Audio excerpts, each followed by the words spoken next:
Welcome to another St. Pete by Night production. The following is rated for mature audiences and may contain graphic themes that will be distressing to some viewers. As always, we recommend you ensure the safety and well-being of yourself and those around you at all times. Viewer discretion is advised.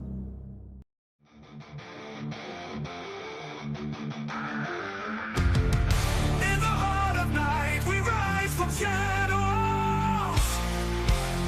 calling at the moon, igniting our battles, cleansing Gaia of an endless fight, until our final days we will fight. Thanks, man, we stand united as one.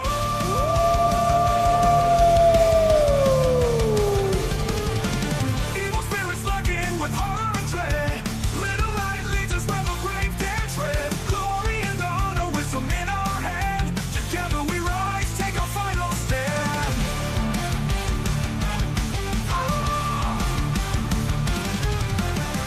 Everywhere we run, the wind is at our back. All the warring forces we will track. From the depths of the ocean to the clouds in the sky, vampires tremble as we learn to fight. Rage across Tampa, in this fight we'll stay. Evil spirits lurking with horror and dread. Little light leads us where the brave dare tread. Glory and honor, wisdom in our hand. Together we rise, take our final stand.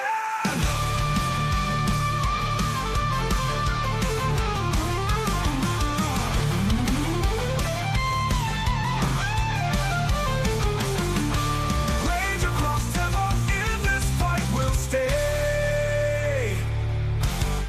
Everywhere with the pack, let the night be our guide. In battles of honor, we shall never hide.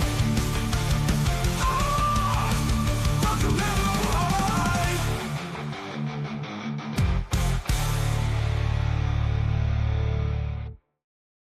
Good evening and welcome to the St. Pete by Night Entertainment Network. St. Petersburg by Night is an online World of Darkness community originated in St. Petersburg, Florida, but now slowly stretching its tendrils around the world. My name is Kent, also known as Misha Kent on all social media, and I will be your storyteller tonight. And it's Tuesday night, and you know what that means. It's time for Rage Across Tampa, our 5th edition Werewolf the Apocalypse Chronicle set in the city of Tampa Bay, Florida. You should go follow St. Pete by Night on all of that social media you see listed down below. And you should join our Discord community by following the Discord link, where you could be one of over 150 community members discussing things about the world of darkness. I've even heard that there are some games that are looking for players currently. So if you're interested in hopping into a chronicle or starting one of your very own, head on into the Discord to do that. Also, if you really want to support the community, you should join our Ko-fi by becoming a member, where you will pay as low as $5 a month to gain all sorts of access to behind-the-scenes material, like our Rosebud Thorns that we do after sessions, like early art releases, and coming soon, snapshots of people's faces that you don't normally see reacting to some very intense moments or funny moments or silly moments. Who knows what the case may be, but you can get access to all of that and more by joining our Ko-fi, by following that Ko-fi link down below. We really appreciate the support, and it does help us make this stream and this community bigger and better all of the time. So we thank you for that. But enough of the plugs. Let's get to the real reason we're here, Rage Across Tampa, by introducing our players. Players, why don't you go ahead and introduce yourselves, if you please? Hi, everybody. It's Champ, Champagne, Kleeping Bleak, whatever you want to call me, and I will be playing Aspen Wise, Philodox of the Silverfangs. Hi everybody, I'm Nori. I will be playing Malicious Jester, the Galliard of the Black Furies.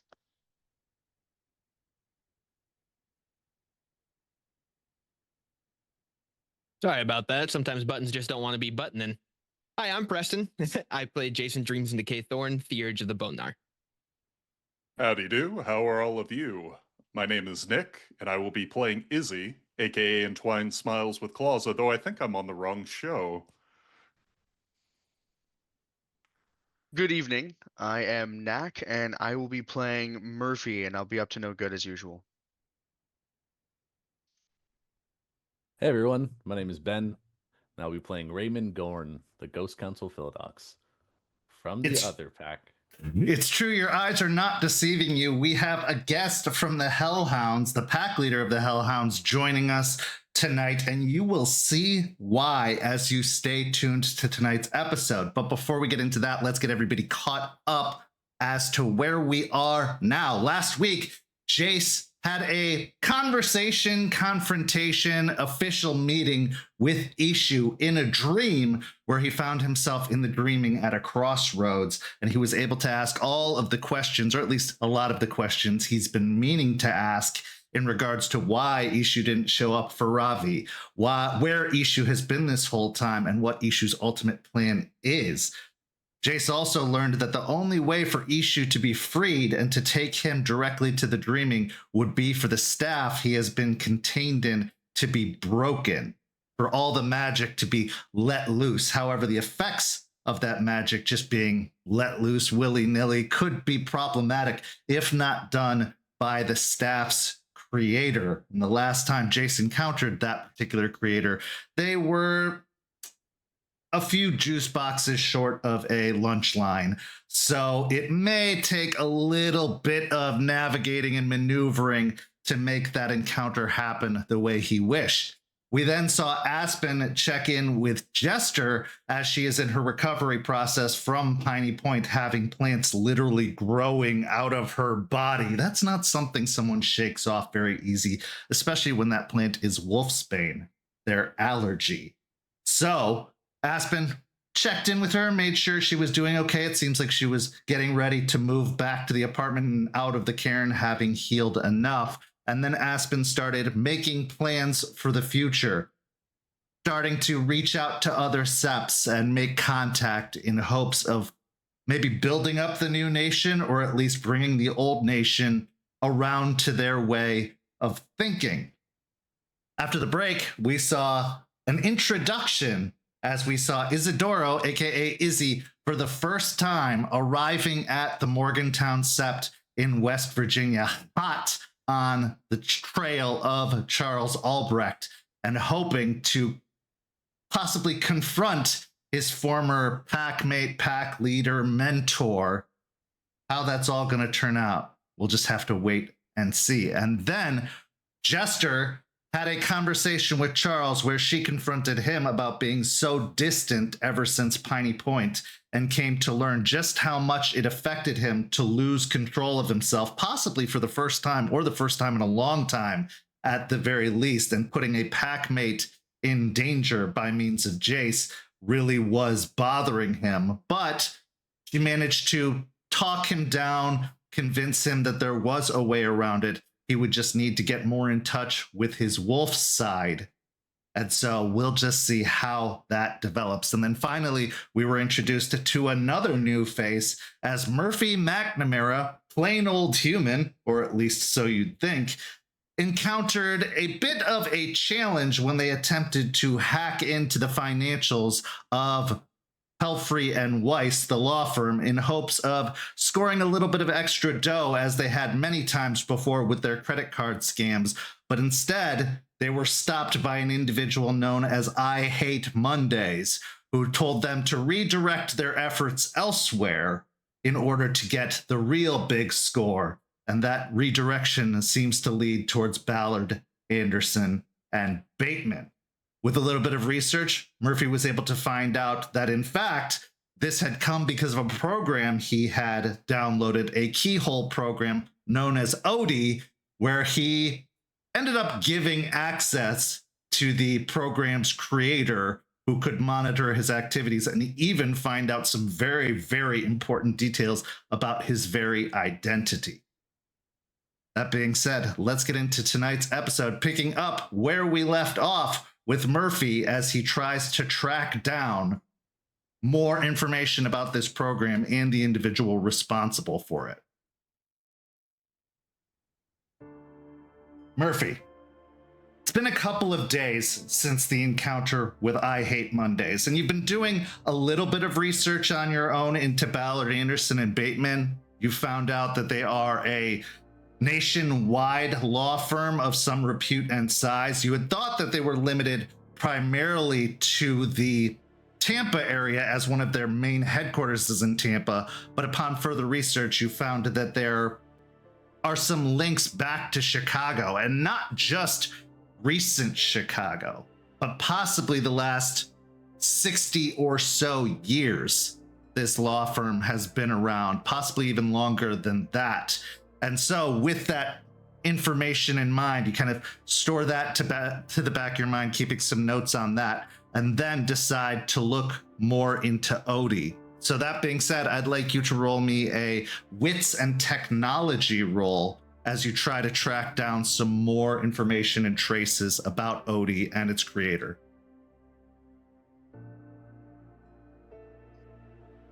All right. That's three successes on 6 dice. Okay, so as you look back, kind of trying to find where you found Odie, what led you to it, you see that Odie is in fact a keyhole program primarily located in the Tampa, Florida area. It doesn't have much reach beyond that and seems only to be accessible for the most part to local users.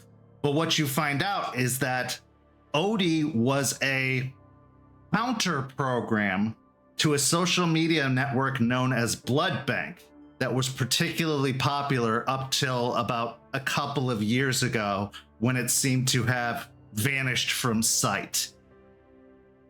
So the building of Odie was in response to a program known as Blood Bank.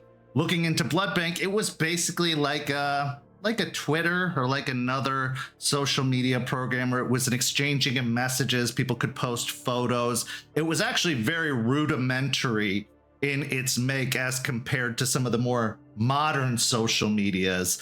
And it had a very limited user base, but ever since, it's just kind of disappeared, as have any records of Blood Bank with it.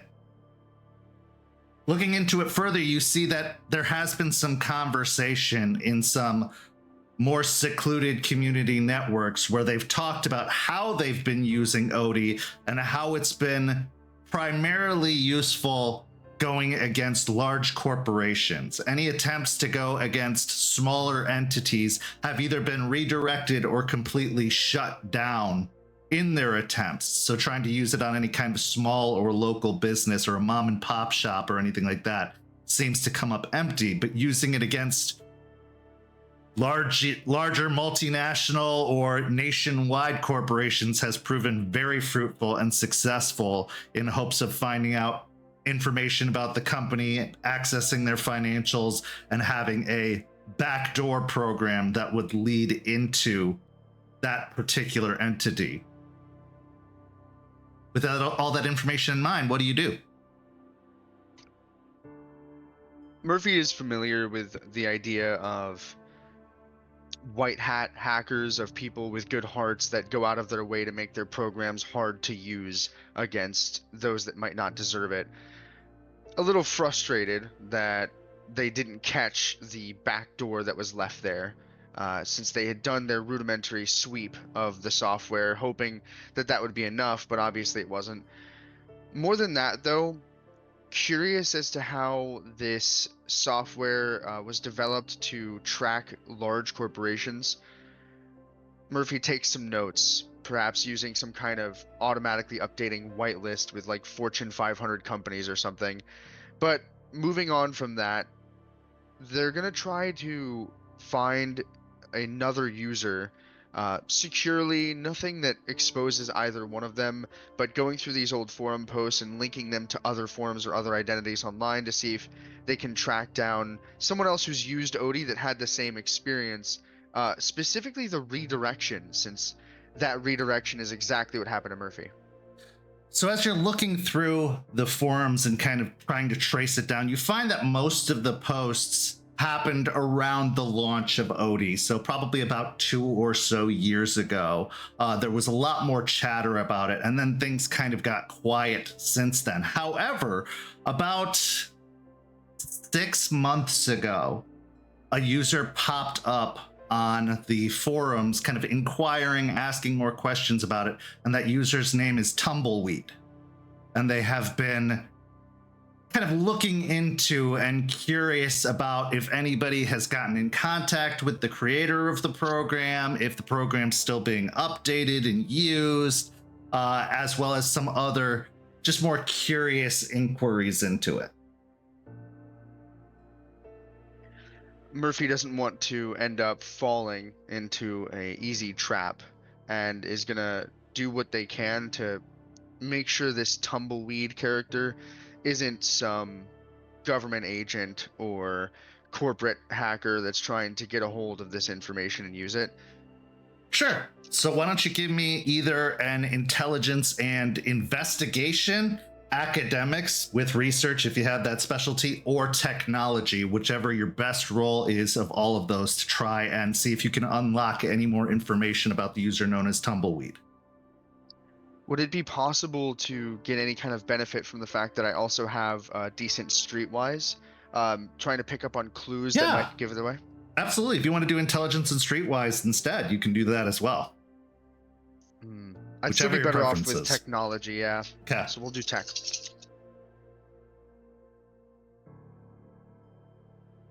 3 successes on 7 dice. Okay, so with your research, kind of delving deeper into it, you find that they are a fairly newer user, and based off of what information you're able to find at first, it seems like they're obviously using a VPN as you're redirected somewhere else. But with your abilities and skills, you're actually able to crack the VPN and start to trace the signal back. And at the time of the posting of the messages, it appears that they link back to Arizona. That seems to be where the user had started posting from. All right, so some simple information, and nothing in my trace or in my other research necessarily gave them away as a member of the enemy. So I'm gonna. Okay. Yeah, so I'm nothing. gonna go ahead and reach out. Okay. So as you send an inquiring message to Tumbleweed, what do you say? And what handle are you going to be using? Murphy will use the handle TGIF. Yeah. And I'm gonna message Tumbleweed, and the message is just gonna say. Actually, the message is just going to be a link to the post of them asking questions. Keep it cryptic. Okay. So as you send the link to the post, I'd say maybe an hour or so goes by before you get a response. But the message you receive in response is bot ? All skin and bones here. Again, probably about 10 minutes goes by. So what do you know? About as much as you. You mentioned a redirect. Did that happen, or did you hear about it?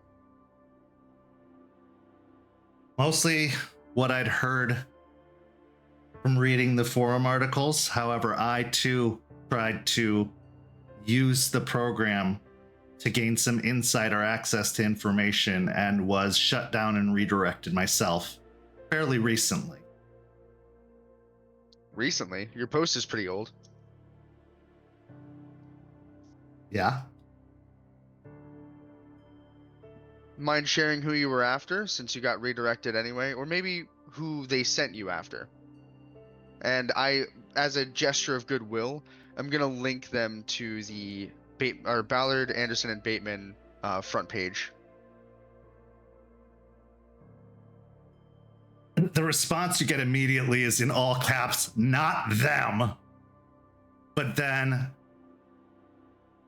I was looking into a potential friend, a bar owner, hoping to get some insight into their activities.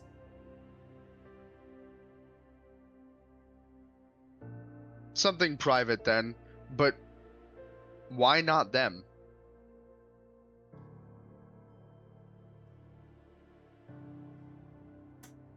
Let's just say I've heard that their cybersecurity department is top notch. One may even say elite. So you're not up to the challenge?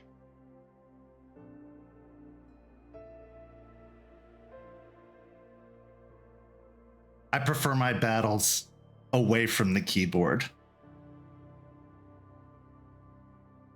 Could be useful. If their cybersecurity is so good, I might need somebody to pick something up or drop something off if that's your interest. You get a GIF back of a younger boy just kind of wiggling and waggling his eyebrows up and down. I'll take 50% of the risk. I'll do the scary part if cybersecurity is not your forte. But I am going to need probably a bug or maybe something even better inside so I can get started.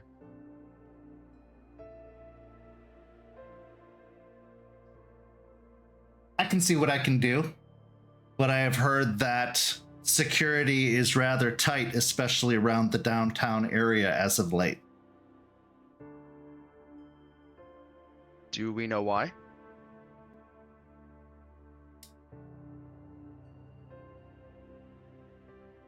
As far as I'm aware, there is an agreement between two underground organizations, a ceasefire, if you will, between gangs. And one of those gangs is strongly connected to Ballard, Anderson, and Bateman. Scary, but gangs tend to be pretty dumb. Not this gang. Well, there's no rush. I doubt I'm going to get anywhere much faster than you will. So why don't we just agree to share what we find?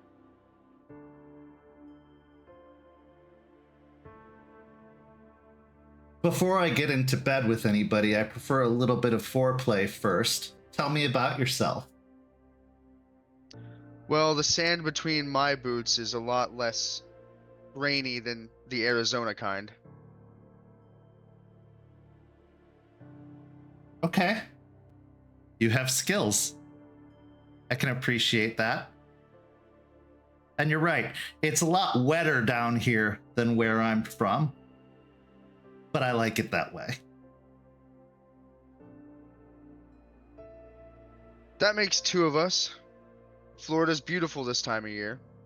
And I'm figuring that the Bay Area is a common home if we both are so interested in BAB.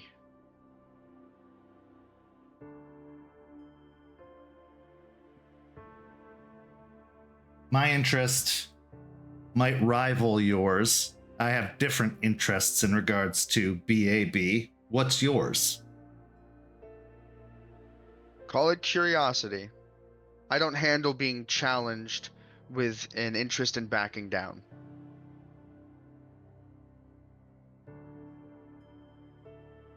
And I try to keep an eye out for the little guy. That's sweet of you. The smallest ones are usually the most poisonous, though. Not in this case. Unfortunately, the poison rules from on high. All the more reason to get vaccinated.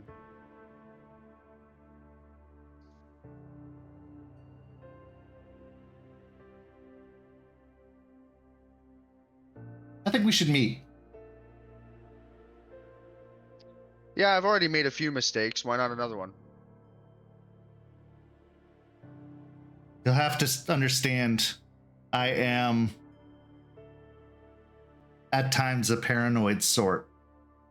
So I'll probably be bringing a friend with me. He's a little overbearing at times, but I think he'll keep his distance enough to make sure you're comfortable.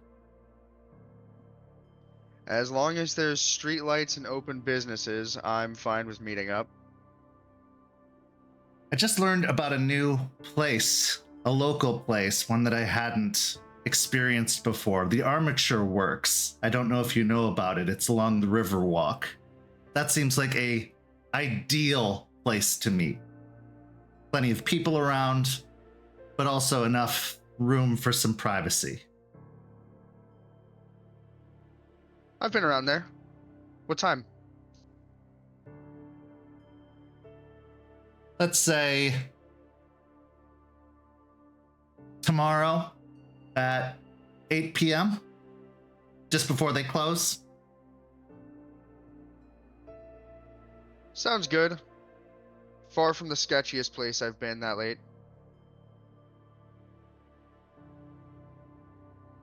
Look forward to seeing you there.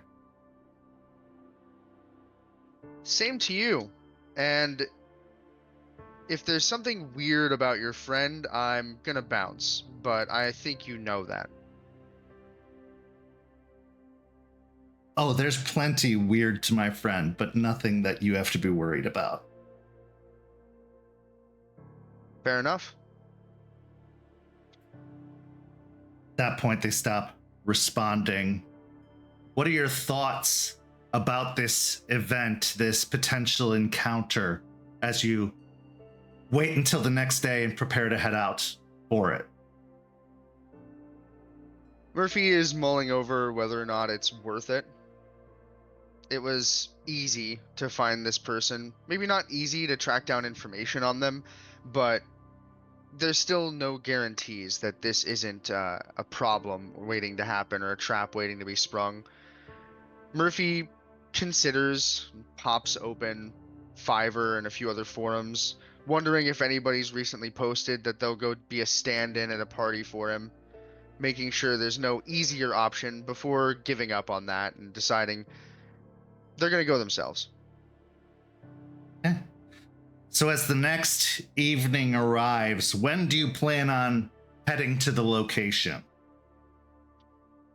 Well, Murphy's local enough that it certainly is a place Murphy's been to or been around before, but not actively scouting and looking for ways out, that kind of thing. So probably going to do a little bit of research, see if even tonight Murphy can get an idea for how many Ubers are in the area, throw out a couple of fake driver requests and see how quick someone responds, walk the area that night and see if there's anything obviously concerning, and then maybe walk the area during the day looking for escape routes, places to run and duck, cameras, stuff like that. Okay, give me a wits and investigation as you try to gather some more information preparing for your encounter.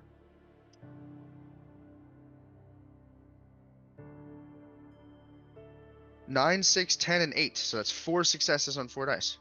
Okay, so as you look into the area, you find that one, the Uber population, especially located around the Armature Works, is pretty strong. There are a lot of people coming to and from that location. The Armature Works itself is a repurposed trolley repair warehouse that has become an open market of sorts, especially for a lot of local vendors, artisanal foods, that sort of thing. The market itself is, again, fairly open in this large brick warehouse-esque building. But what is very nice about this location is how open the surround of it is. It goes down to the river on a well-manicured lawn. There's some human-sized chessboard off to one side, lots of small gathering tables for people to eat, and yeah, it's just very, very exposed, possibly by design. That'll bring a sigh of relief to Murphy, realizing that that Tumbleweed chose this location for the same reasons that Murphy scouted it, probably because it's very easy to get out of, just in case Murphy's not who they say they are. And seeing that, being comfortable, Murphy's gonna make sure a couple of friends know that check-in times need to happen, the standard stuff, carry an encrypted tracker in their shoe, and get everything they need ready just in case something goes silly. Okay, so as you've made all of your preparations, reaching out to your friends to make sure that they are checking in on you or at least aware of what you're doing at any time, you drop an air tag in your shoe, giving them the information to track that air tag and to ensure wherever it is located at any given time. You finally decide to head out to the armature works. Now, how early would you arrive in advance, or would you arrive pretty close to the meeting time? Probably at least an hour and a half, maybe at the tail end of sunset, or maybe a little bit after that, given the time of year, and make sure that nothing has changed, that there's nothing strange, no vehicles that sit there the entire time and are occupied, or big vans, anything that stands out. Yeah, keeping your same awareness roll. You see that there are some vans, but they look like they are connected to the armature works themselves. They're either for deliveries, or maybe one of the stands inside also does catering, so they have a catering van, but you're not seeing any like suspicious unmarked vehicles or, you know, SUVs with tinted windows outside of the normal. Nothing is catching your eye or making you suspicious. Then the last bit of scouting to be done is going to be some programs on Murphy's phone, allowing them to check for cameras that are out of sight, check for trackers that they're unaware of, stuff like that, before finally moving in and just waiting at the meeting place. So there are some cameras in the armature works itself, as well as some nearby street cameras, but for the most part, nothing overly concerning. There's nothing out of the norm.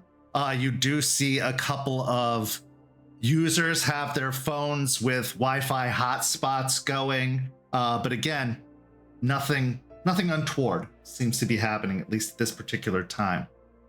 So as you are waiting within the armature works, do you get any food? Where are you kind of posting up, waiting for the arrival? Since you didn't set a meeting point with Tumbleweed or a specific, you know, signal to give yourself away or to recognize them, what's your plan there?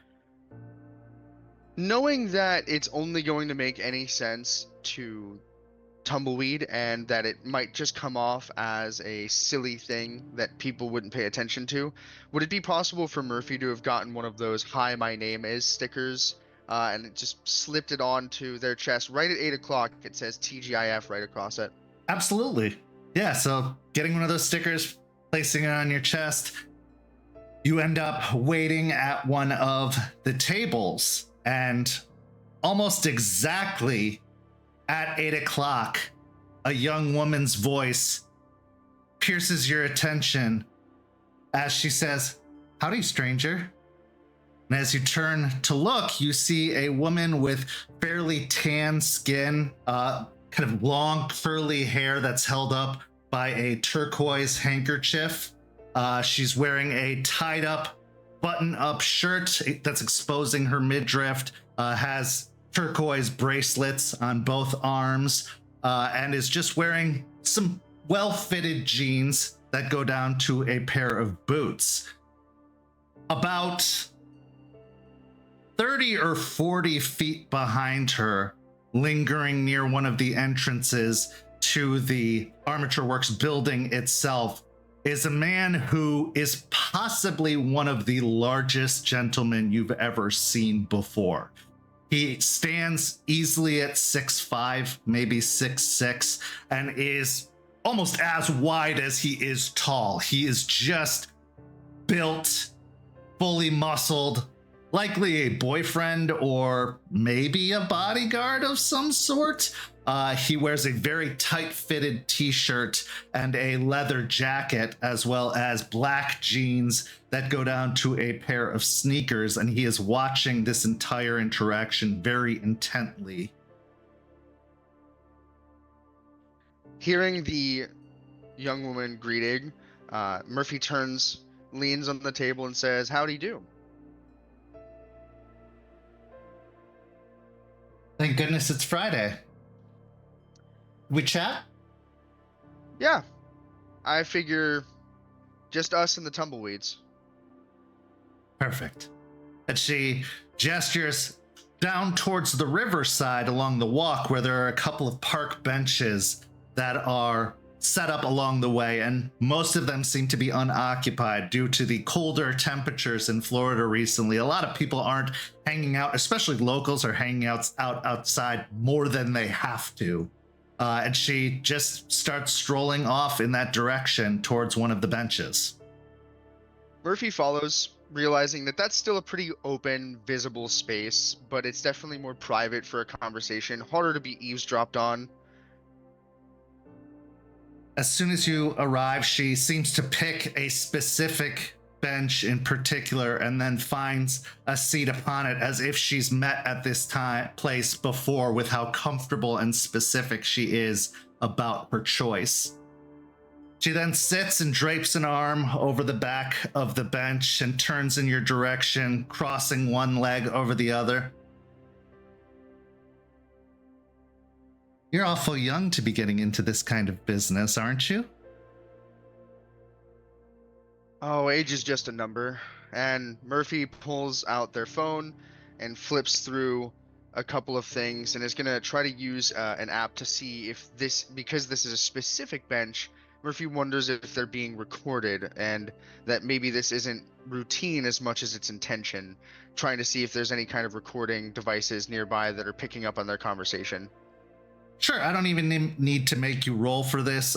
You don't pick up any strange signals coming off of the bench or near the bench, more than obviously she likely has a cell phone as well, which has a signal associated with it, but nothing unusual about it. It is just doing the usual cell phone thing of connecting to the towers and to the local Wi-Fi.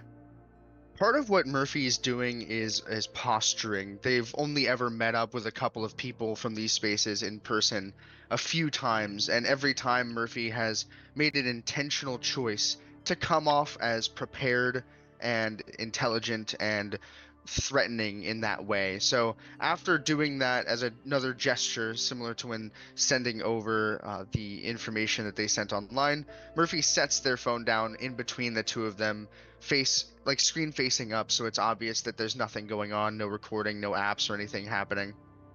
You can see that she's studying you and watching you as you're looking for signals with just a genuine wry curiosity, as she hasn't stopped smiling since she kind of approached you and introduced herself. That smile has turned into a smirk, more like, but she watches you with a gleam in her brown eyes as she just looks you up and down and over, and then says, "So why them? Where were you going originally?" Ironic, but I don't think it's entirely random. This must be one of those businesses that's being looked out for by this white hat, but I was looking into other law firms. Not sure if maybe they pivoted me to this one because I showed some kind of interest in that kind of target, or if it was maybe chance, or perhaps there's some deeper grudge here. You seem to know more about them than I do. My turn. Where did you find Bruce Banner? He's a friend. He actually came from Arizona as well. We have a mutual understanding, I suppose. He looks out for me, I look out for him, and we've become very good friends since. Does he turn back into a normal man when you hug him? Would you be surprised if I told you that is the normal man? A little bit. Your turn.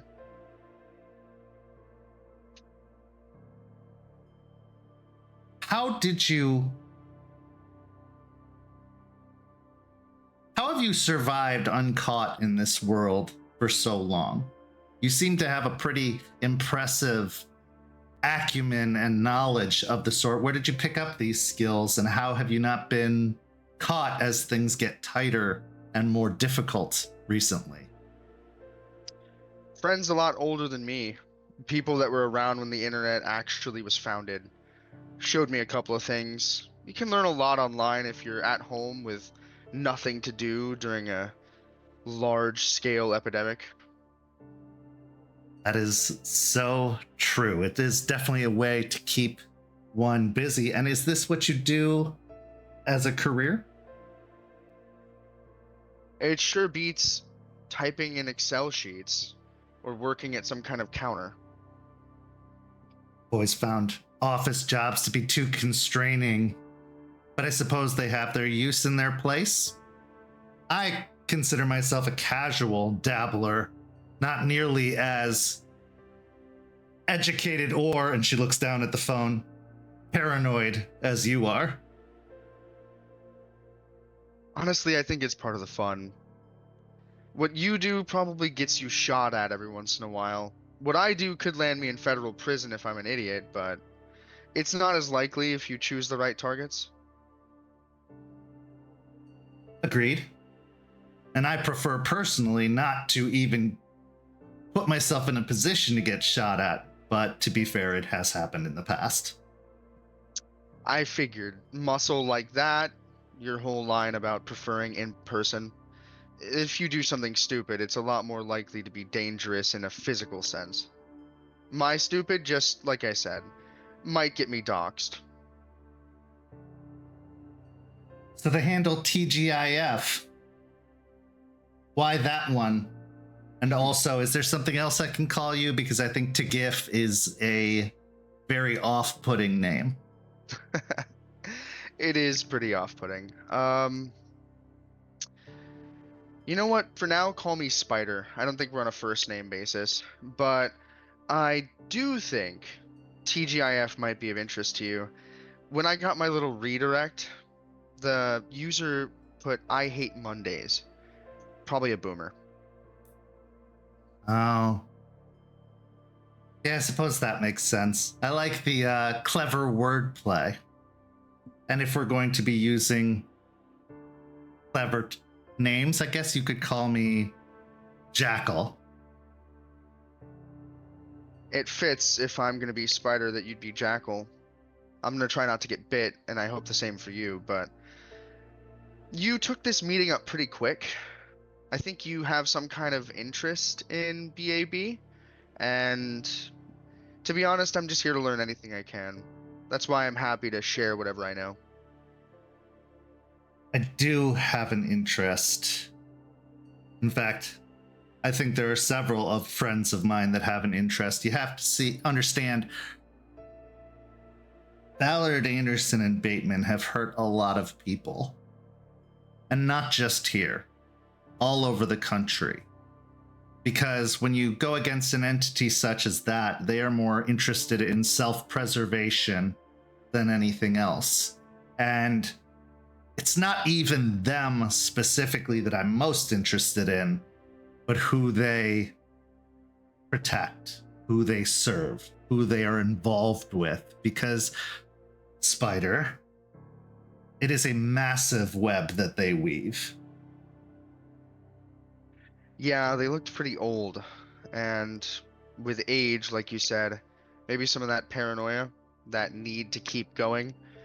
I think it just makes them easier as a mark goes.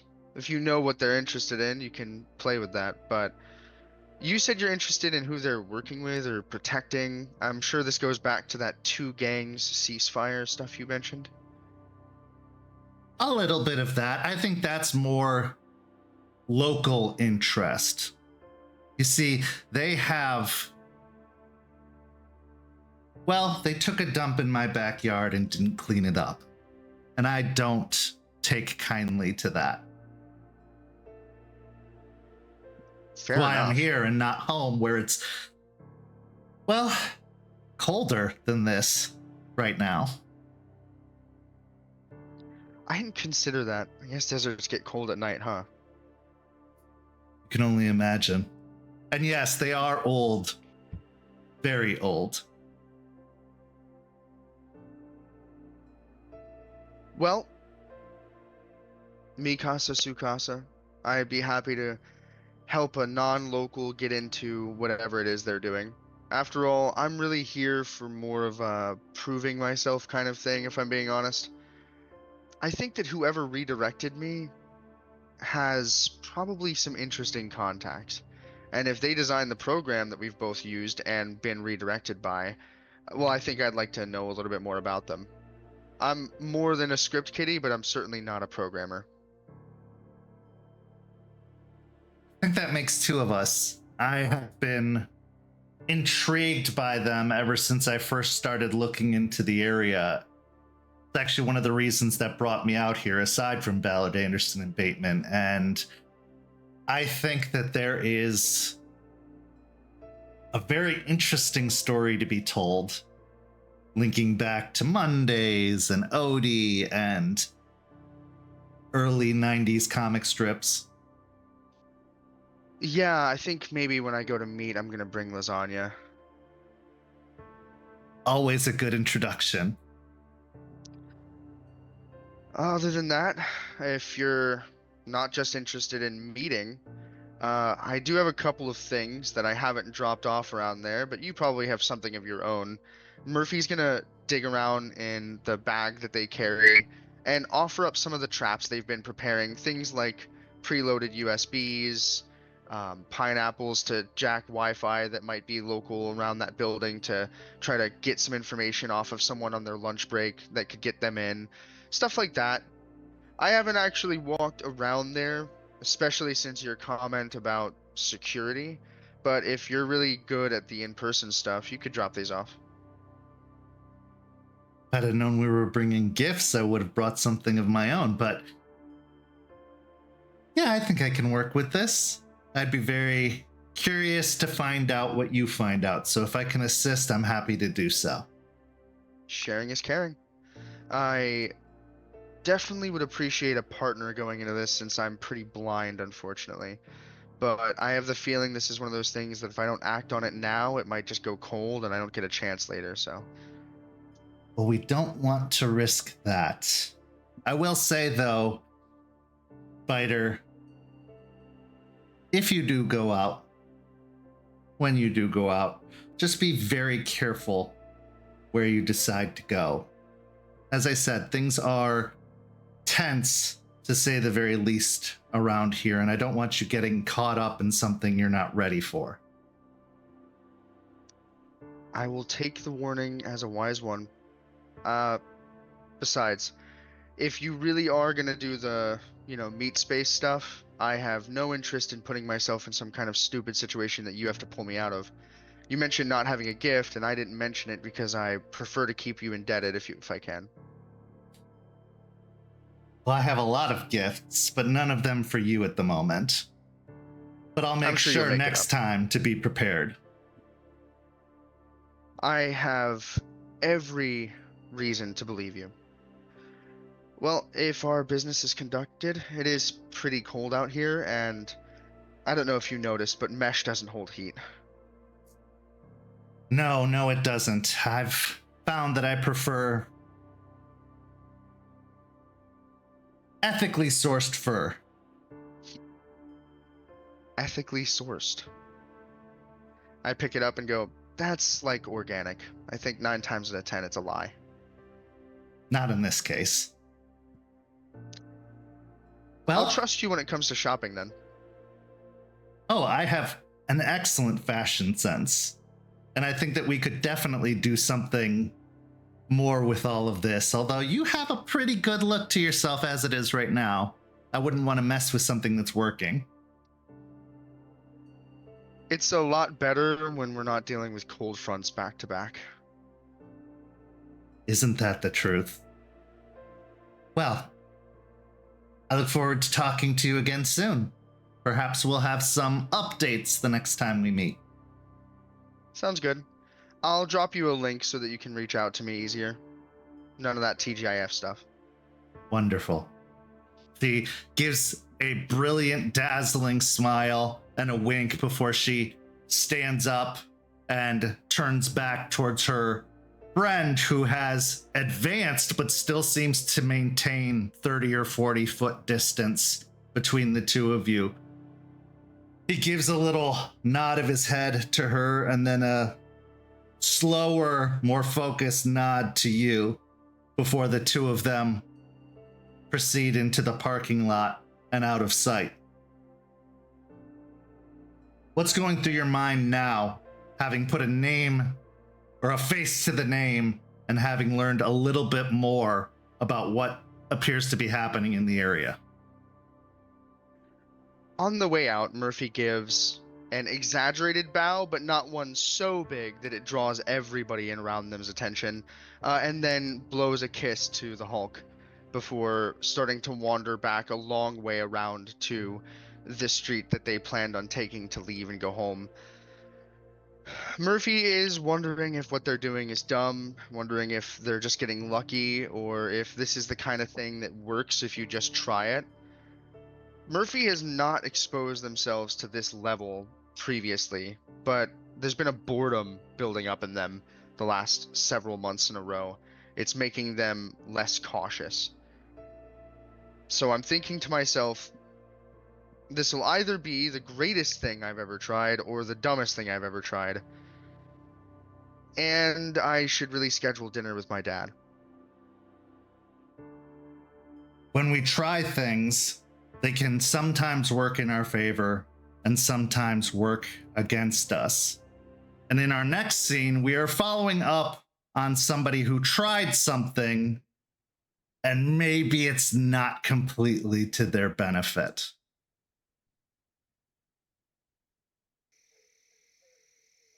Aspen, you found out that the pack leader of the Hellhounds has dabbled with the worm not just once, but twice. And when you found out about the second time and learned that it could potentially be linked to the worm entity known as Hashugut, your interest was especially piqued. Because for all you had understood, back when the last rite was done of the new moon, Hashugut was destroyed and was unable to be contacted since. So this leads you to bringing Raymond Gorn to the swamp where you had last attempted to summon Hashugut to bring him forward. Conveniently enough, or possibly not conveniently enough, this is also the place where Raymond had encountered Hashugut previously. So as the two of you approach, I'd like to hear what's going through your minds, and then the scene will be yours. We'll start with Aspen and then go to Raymond. Aspen is frustrated because she knows what it's like to be a leader, and making dumb decisions does sometimes come with the territory, but to do it so frequently in a short amount of time is a bit much. But also another part of her does know what it's like to have to make tough decisions and to make stupid decisions sometimes, and ones that people don't agree with. And that's a learning lesson. So she's coming into this stern, but also with a bit of empathy and understanding as well, and trying to get to the bottom of what his thought process was in all of this, and also what Hashugut is doing and why he's still around. And Raymond. Being brought out here, I'm a little worried. I mean, I know I made the decision, and in the moment, I thought it was the correct decision. I still kind of do, but after everyone's concerns were voiced, I was a little bit more understanding for why this could be a bad decision and why it probably is. So coming out here, I'm expecting to be more reprimanded, but also like figuring out what this worm spirit is and exactly what connection Aspen and everyone else kind of has to it, because it seemed like this was something that they knew about. So I'm very intrigued to learn that. Aspen, give me a wits and awareness before we get into the scene itself. 3. Though he's done a fairly good job of obscuring it most of the time, you can't help but notice that Raymond only has 3 fingers on one hand, as 2 of them, his pointer finger and his middle finger on his right hand, appear to be missing. Okay. As they walk to the area, she's just going to casually kind of grab his wrist and hold it up, not to her, but to his face, and look to him and go, "What's this about?" And let go. Showing no resistance to having my wrist grabbed and kind of put in my face. I'll sigh a little bit at being reminded again in person about it, because last time Forge called me out about it. Well, this time it wasn't anything too bad. I communicated with a horn serpent, and I did it a little hurriedly, so I didn't bring something to offer in exchange for the advice that Horn Serpent gave. And you know my track record with payments.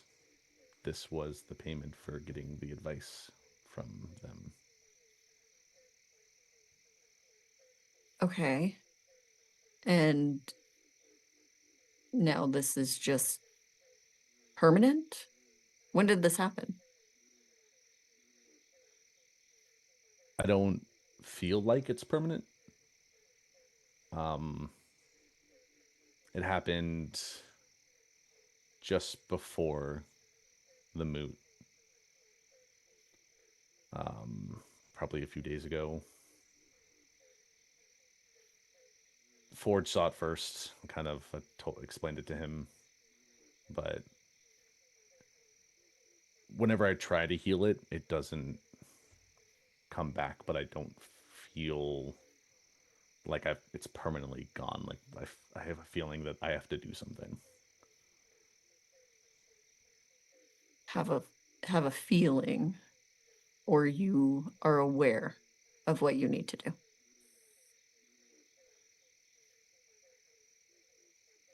I wasn't explicitly told that this is what I need to do, but I'm pretty sure you know what I have to do to be able to get what the cost was back. And you already gave me a time limit to deal with it, so I'm going to be dealing with it and getting, hopefully, my fingers back. If not, I have to learn to shoot with my other hand. Aspen gives a small roll of her eyes as she puts her hair into a ponytail, walking into the swamp. And what are you going to do with that, Raymond?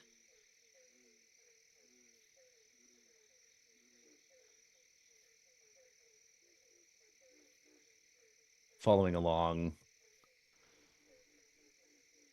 again, letting out a little bit of a sigh. I mean, I've already made, I guess, a deal with Delphine in dealing with the mark and dealing with whatever consequences I had with the deal between Hashugut and, you know, the Jordan situation. I'm getting the help from the rest of the pack. Hopefully, Sean and Eliza might be able to help. I need to talk to them about it, but I'm working towards resolving that with the help from them and Delphine. So it's gonna be resolved one way or another. Help is a wonderful start, but I asked what your plan was to do about it. What are you going to do to rectify it?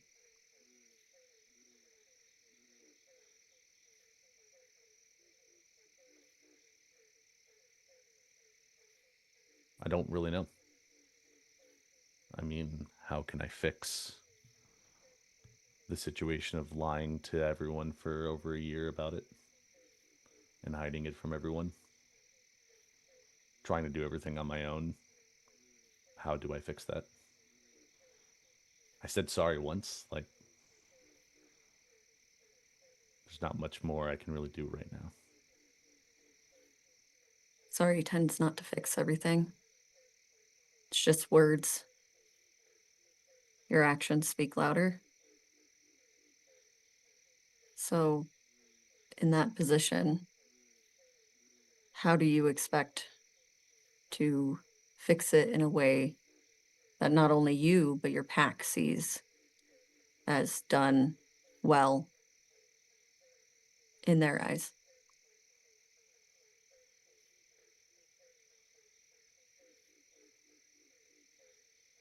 I think that's something I'm going to have to figure out in the coming weeks. Because at this time, I don't know. I don't know what I can do to fix it and have them see that it was done well. Because right now, their view of me, from what I've been told, has been a little tainted. Aspen leans against a tree, kind of pulling her satchel purse over to the side, digging through it. You know what a Fomori is, yes?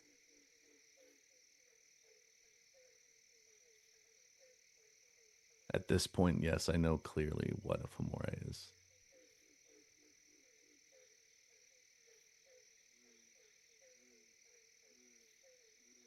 From your talking around this issue, it seems that you don't choose to believe what it is.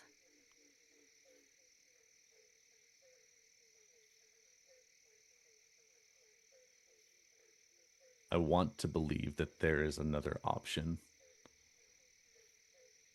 in dealing with them, at least dealing with Jordan, that what everyone immediately recommends of killing them immediately and having that be the solution might not be the one that's required all the time. And that's what I'm hoping for with Jordan. What do you believe is the most likely outcome?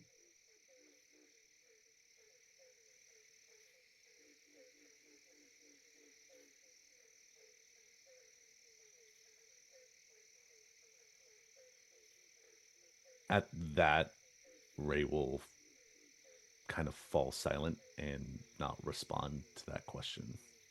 Just kind of staring at Aspen with a little bit of a pained look, but trying to hide it. Don't ask, because I already believe I know what I think you should do. And I think you know, so any talking around that would be a moot point, because I'm sure it would be the same thing you've heard from others. That this is not something you can accomplish. And I believe that. But that doesn't change what you believe. But I know what it's like to make decisions that hurt other people.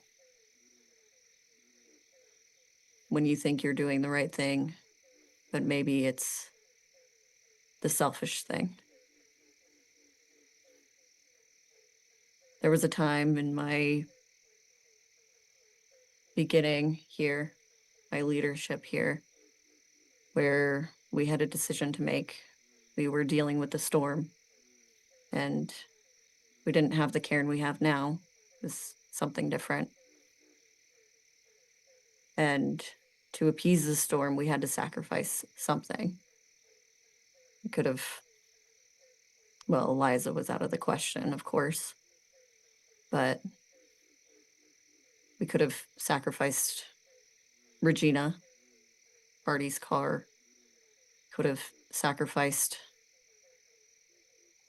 things connected to other ones in my pack. And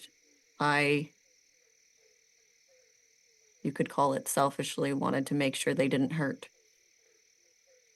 And I wanted to make sure that they were okay. So I chose the cairn. And the cairn was destroyed.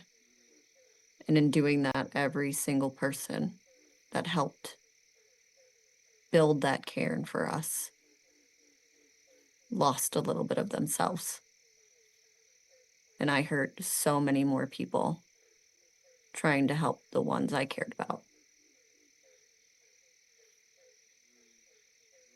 She pulls out a bit of snake skin and hands it over to you as she keeps fishing in her purse. What I'm trying to say is, of course, we want to make sure the ones we care about are okay. But you really need to think about who's going to hurt in that process and if it's worth it.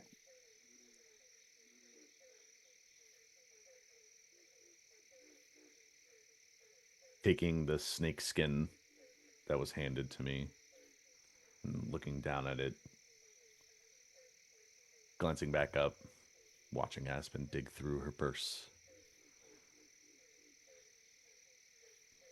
At this point, that's the one thing I'm scared about. I mean, I've already made the decision because, I kept him hidden all this time. I made that decision myself. And I thought I was making the right decision, but obviously keeping it a secret led to a lot more issues than what I perceived. And it hurt them a lot more than I thought it was going to. I still think if I told them earlier, the reactions would have been a lot more hostile. And I would have been ostracized immediately and potentially thrown out. So I don't regret waiting this long in that aspect. I regret waiting so long because maybe if they didn't react that way, I could have gotten help sooner.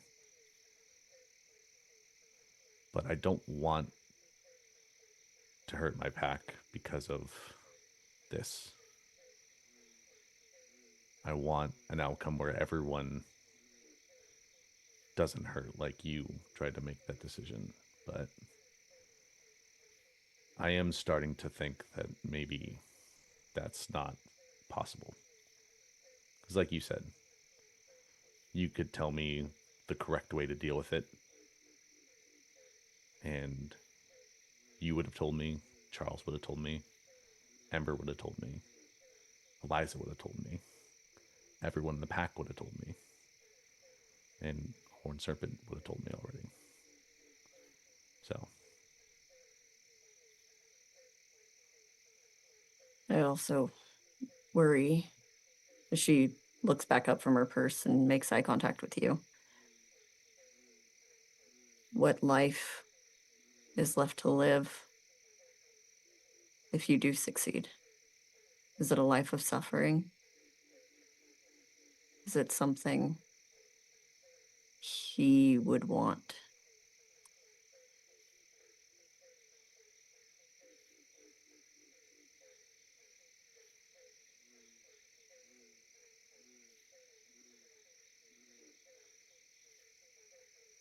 before, when Charles asked me that question, I said that if I was able to bring him back and help him recover, that he would hopefully be grateful to me that I was able to help him and save him and bring him back. But I've been saying it a lot, but I don't know if that's what he would say at this point. There's a lot of things I don't know now.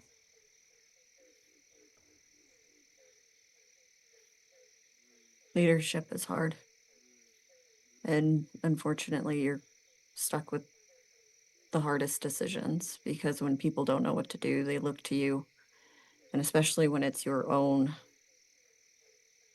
shortcomings that become the problem.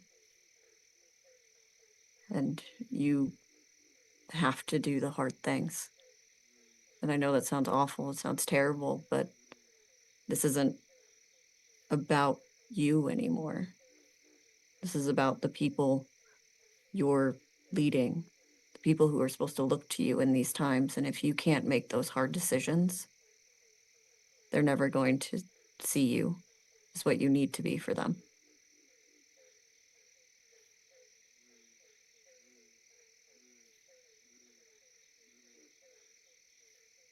I mean, I feel like I've been able to make some hard decisions and help the pack out in numerous ways, but that's when it's not about you. That's when it's not yours. It's not your burden. It's your choice to make for other people. This is a choice you have to make for yourself to help the ones around you, to ensure that they believe in you. This one is completely yours. And that's when it's really hard. And that's when you really have to dig down and figure out what kind of person you want to be for these people, for yourself. yeah, I am starting to realize that. And like you said, this is probably the hardest decision I'm going to have to make at this point in my life. So it's going to take a little bit more thinking, hopefully not too much, to kind of solidify what is the correct decision.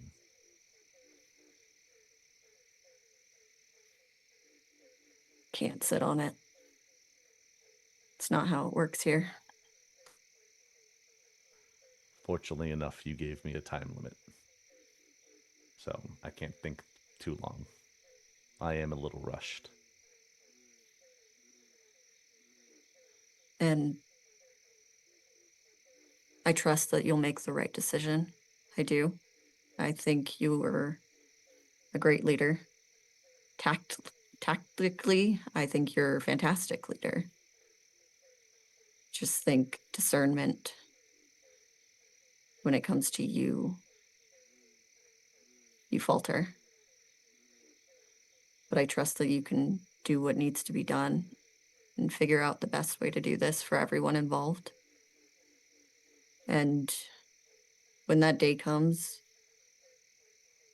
I know that I have to be this stern leader who pushes those things to happen. But I hope that you can come to me when those decisions are made.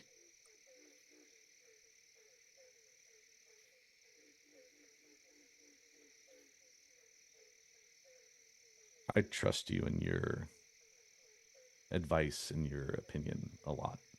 So I will always come to you if I really need it. And I will listen.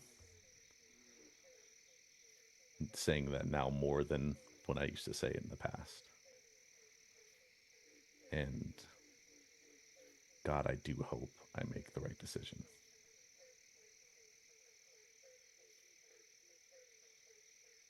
I think you will. And speaking of coming to me for things, has no one taught you how to deal with spirits properly?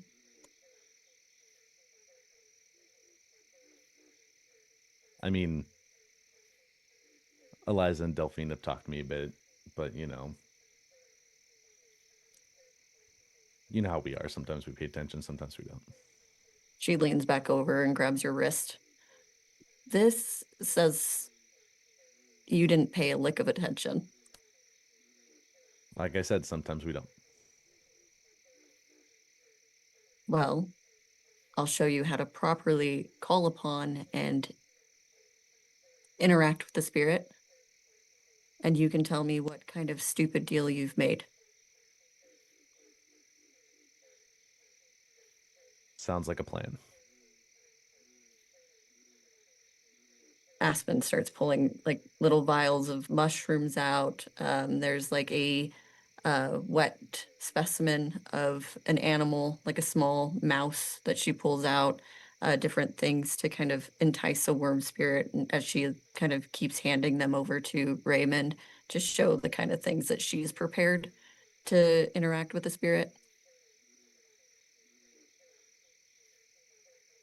You bring them things that entice them, or things they enjoy, or things that they'd like to devour. It doesn't have to be very specific, but something that shows that you understand the spirit and who they are. So you always bring something.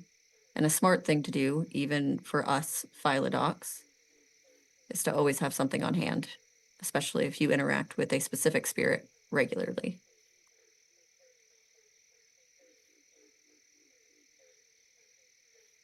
Watching as Aspen's bringing everything out and kind of explaining, I will nod along, listening to what she has to say, and at this point now absorbing it after painfully realizing how much I didn't really pay attention at this point. I understand. I'll be more prepared from now on. And now that we have this, so I can be especially prepared, explain.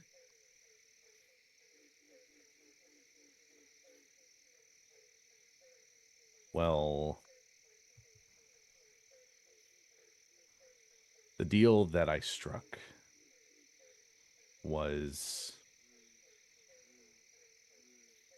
my exact words were, I will give a part of myself to it in exchange for the information that we gathered, that it provided to us. Because we got information on the wormstones, which at the time we desperately needed.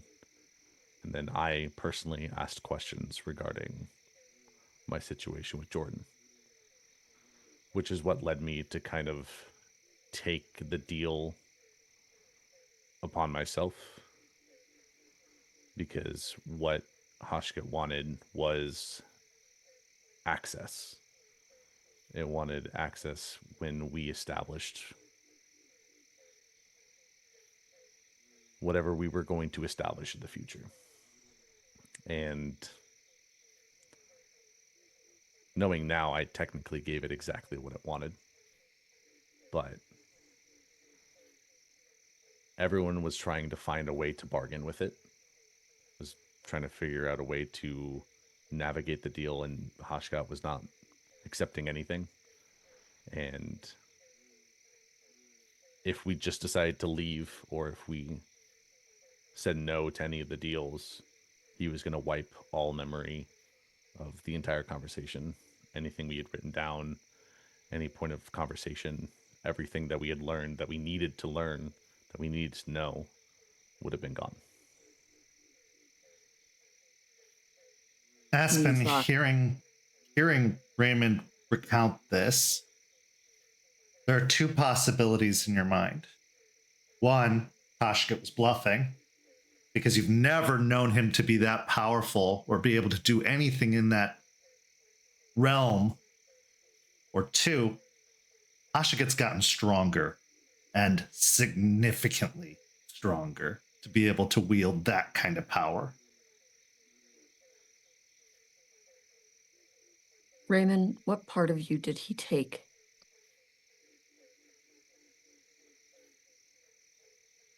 I'm sure Aspen has seen it before, but I will show my arm that a Hash got buried into and show her the scar. I don't know exactly what he took. He burrowed in and it was painful, but I didn't fully feel like something was taken. But he crawled in. I don't know if he left a part of himself in or if he took a part of me out. But this is what I was left with.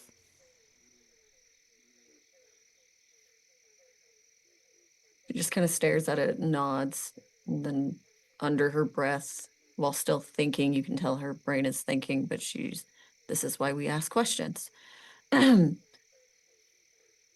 Okay. The Hashugut I know didn't have that power. So we may be dealing with something much different than at least what he was when I was aware of him. Or you got duped by a spirit, which is possible, because they like to speak around things, which is why you really have to get on the spirit thing. It's not just a theurge thing. This is how we make stupid mistakes. But last I knew, I thought he would be destroyed, but apparently that's not the case. As she finds like a drier place to kind of put these things down, as she's grabbing it from Raymond. He was attached to, you remember Lucas? I met him once or twice, but when Hashugut was explaining, the deal and when he threatened that, I tried to read him a bit. Spirits are hard to read, and it didn't seem like he was bluffing.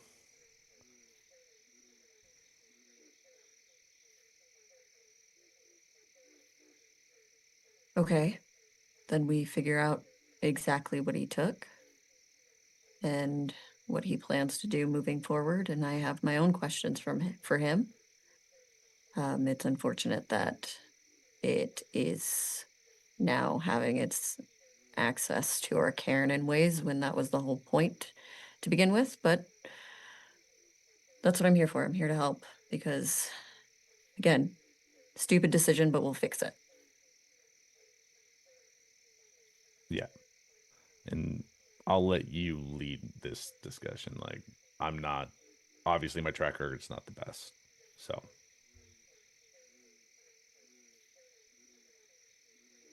I will get down, put all of the things, light some of the incense that I've gotten from Eliza, as I kind of let it coalesce in the swamp, and then call out Hashugut. I call you on behalf of the guru you've made a deal with in the past weeks. We have much to discuss. And then I'll lay the last piece down as it kind of, the billows of smoke continue to get larger.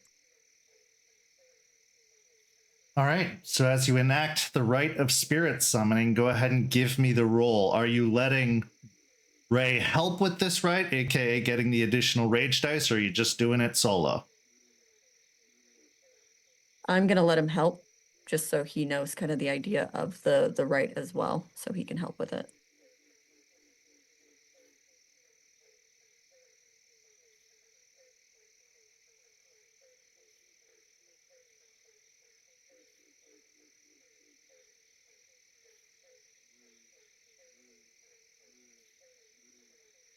Rage 1, yes? I'd say you're probably at a rage 2. You know you're going into a situation that you're not looking forward to. Maybe you're a little bit frustrated with Raymond for the decisions he's made. I would say you're probably a little bit stoked up, just a little.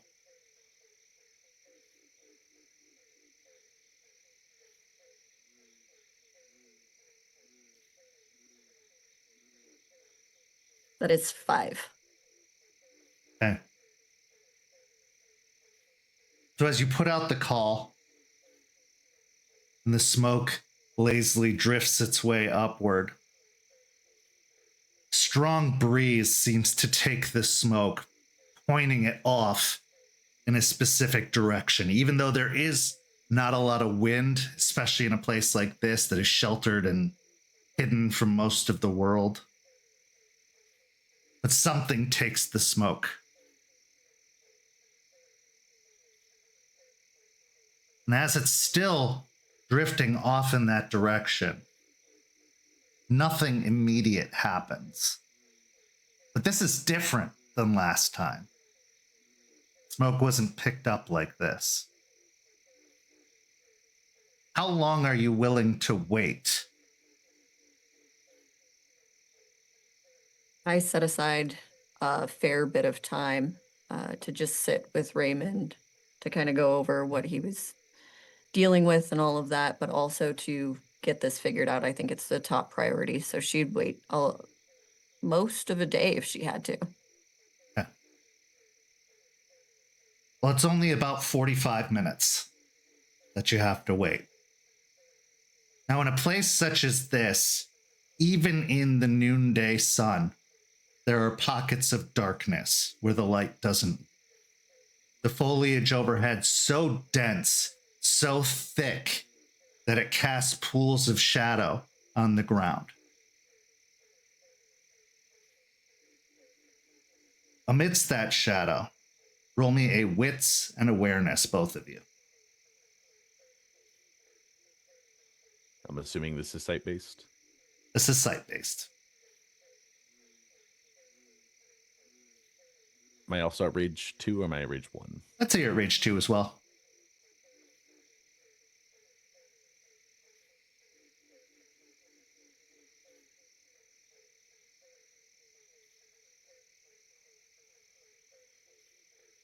Five successes for Raymond, 3 successes for Aspen. One of the pools of shadow grows. And it grows not supernaturally, but because of a form that comes in to inhabit the pool of shadow. A humanoid form. With glowing red eyes, the entity appears in one of these dense pools of shadow, enough that you can't make out any features other than maybe they're hovering around 6 feet tall, bearing the semblance of a person, but no details recognizable in the deep darkness that inhabits it. Seeing the form pop up, can I activate my Eyes of the Owl? As you try to, you feel a burning sensation in your arm where the scar is, and the gift doesn't activate.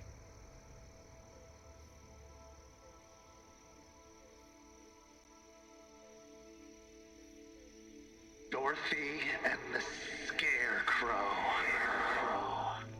You're a little far from the yellow brick road. Where's the Cowardly Lion? Or the Tin Man? Or even is little Toto?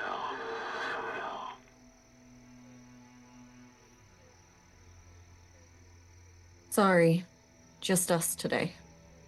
I think we had enough traveling for a bit. It's just the two of us.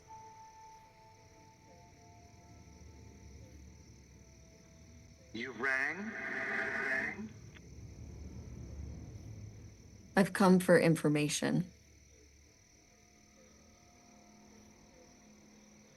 Didn't you hear about the last one that came for information? I did, which is why I'm standing here, summoning you properly, and willing to offer you something in return.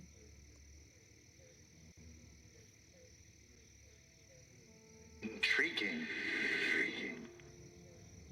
What do you have to offer me? The last thing you gave me was an ejection from my home. I didn't care for that, Aspen. You still find yourself close by, so you must still enjoy the peace that you have here. Peace.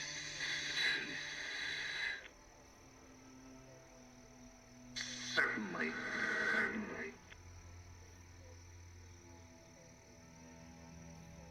My offer is to keep your claws.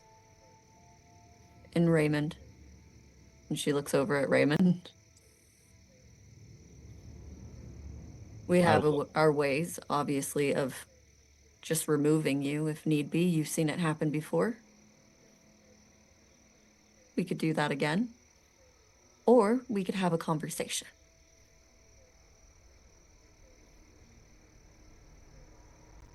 I think you missed your chance to eject me like you did last time, didn't you? I think you're forgetting a very important person within our cairn. Her name's Eliza. We've had a few interactions with her, I believe. Oh yes, the Wicked Witch of the East. Hope she's fond of flying houses.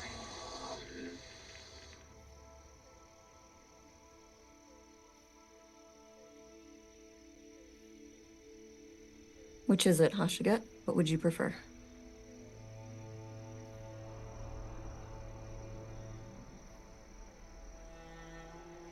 Roll me a either charisma or manipulation and persuasion. Beauty does not work. Your favor does not work.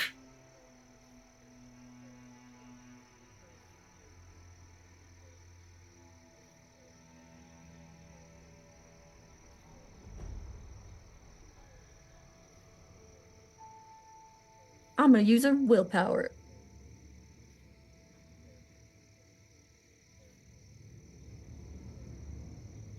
Six.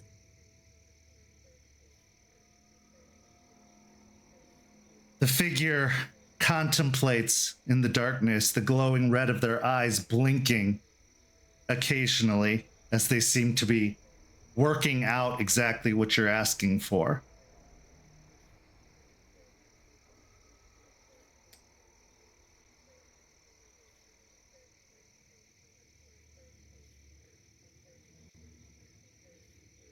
All right.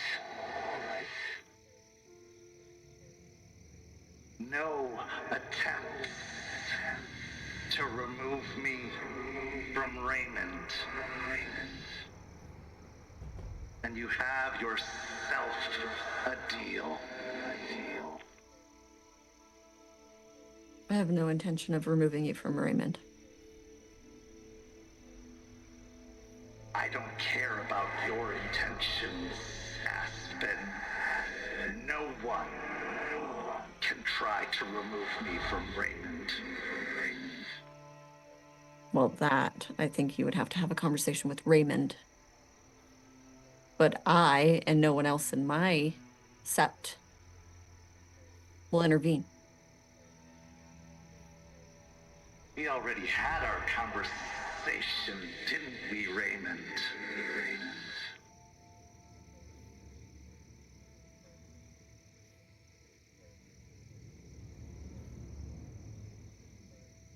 All right.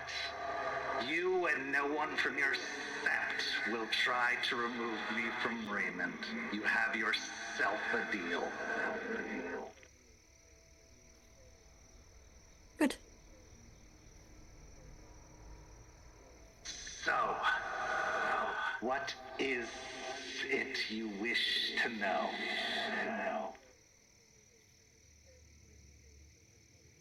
What did you take from Raymond?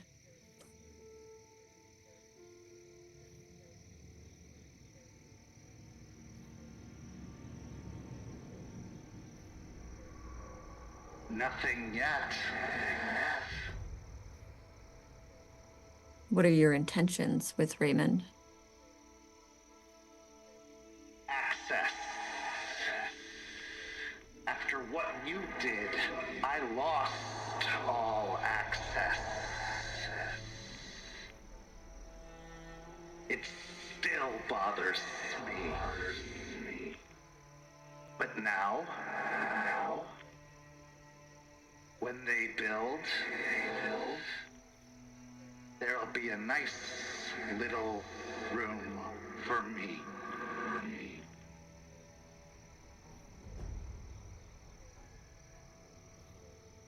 She'll look over at Raymond and kind of under her breath, Well, another conversation to have with your pack mates.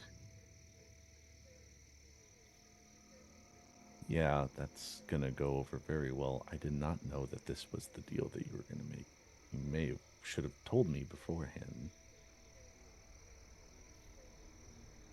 You had no intention of getting rid of it before this. Like I told you, I did make a promise with Delphine that I would do what you wanted to help get rid of it. And that probably entailed Raymond, getting rid of Hashugut. you're smart. And she'll turn back to Hashugut.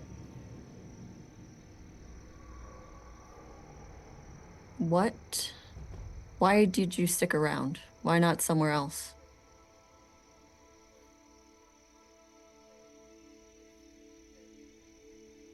At first,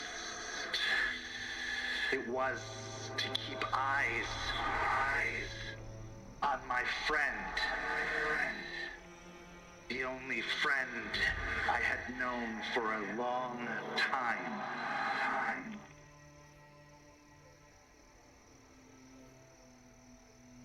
Then he chose greener pastures. I stayed because this seems to be becoming the center of everything. A lot is happening here, isn't it?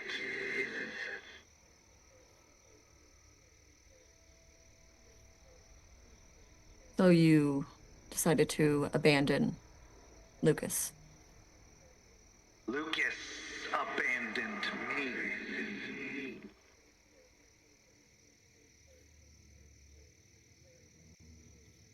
Right. But you didn't follow him. Out of making sure he's okay when he left.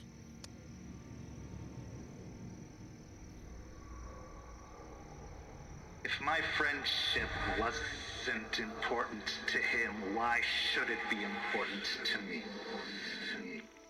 Besides, I should thank you. I found a new friend, thanks to you. Two, actually. And who might that be?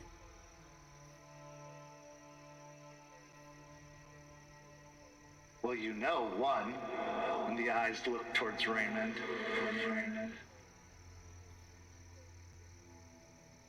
The other is my special secret. It will cost a whole lot more than what you've offered for that. Lest you repeat what you already done to me once.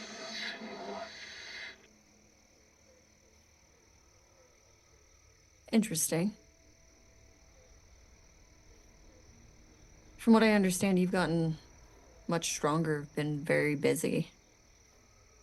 What have you been up to?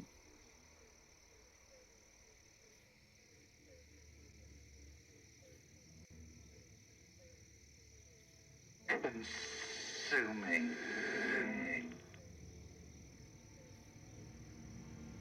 Without the dead weight, I've found a great deal more potential.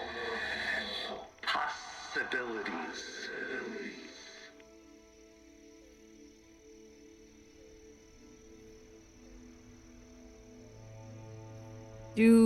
By talking to him, do I get any different, obviously he's different, but like, does he seem more malicious, more,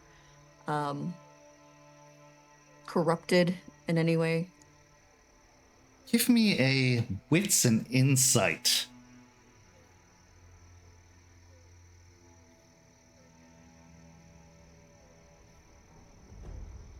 Three. You can detect some hostility, but considering what happened last time, maybe the hostility's a little bit warranted when you get ejected from your home with no notice, just tossed out. The place that you had held up for years, possibly. There's bound to be a little bit of an edge, but you can't really tell beyond that if there's anything else that's changed. That hostility seems to be at the forefront, motivating the way he's speaking. Okay, because last time I was told about Hashugut, he was just a normal, non-corrupted worm's spirit. It's definitely not as friendly as was described, but you also haven't had a lot of direct dealings with him, so it's hard to say. Okay.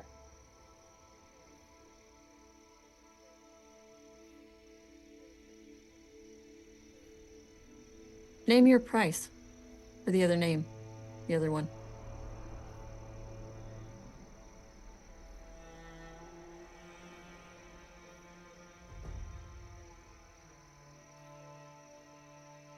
I'm not entirely certain. There's much you have to offer for that kind of information.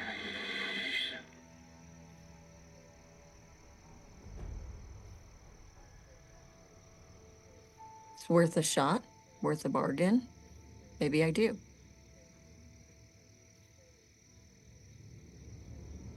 You have always prided yourself on being the pauper princess.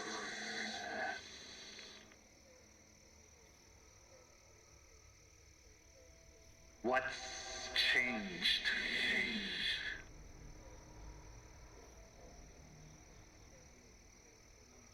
I've got a lot of people looking at me, counting on me, and I can't move properly without proper information. And you seem to be a constant thorn in my side, and I mean that with no disrespect. You made me that thorn, Aspen. I was happy. I wasn't alone. I was free. Free from all the games you all play. Free to observe.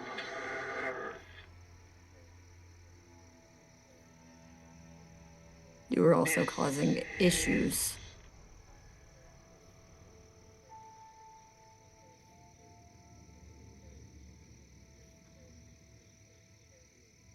The only reason I'm getting in your way now is because of him. He called me.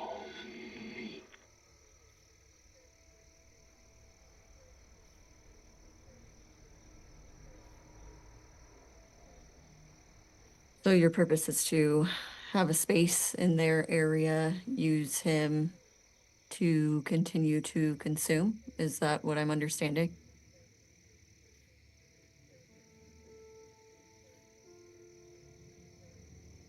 My other friend takes care of the consumption. No, Raymond will be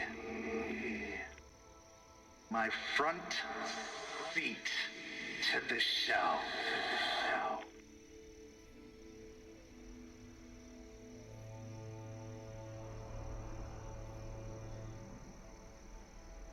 Wouldn't you do that regardless, without him?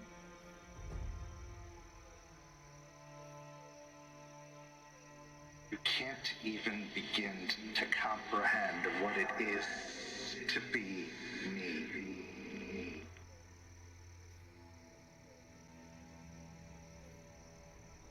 I'm not like your precious star.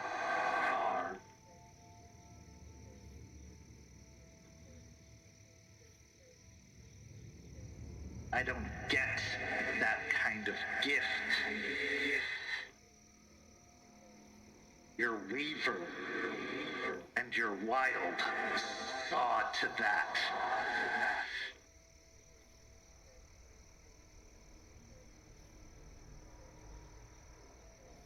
So I made alternate arrangements.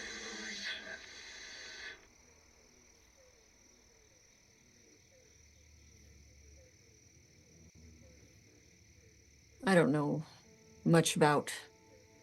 You're right. You as a spirit. I don't know much of anything about that, but I do know enough about the worm and consumption and degradation and all of that. I know that they're not all corrupted. I know that as well. But I didn't think it would be your forte within the spirits of the worm to be so spiteful.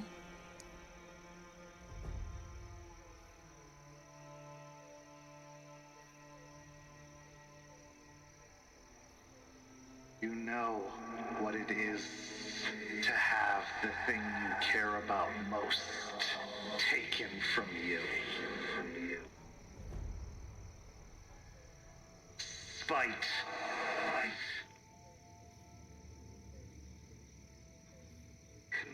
Consider that a courtesy, because it should be so much worse because of what you've done.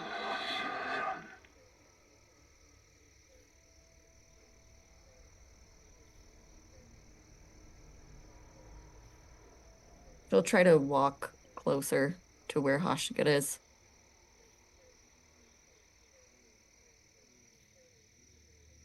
Then, for that, as she takes steps into the marshy, wet Hashugut, I'm sorry. I'm sorry that my situation and your situation has put us on opposite sides. And I apologize that I'm the person that took something from you.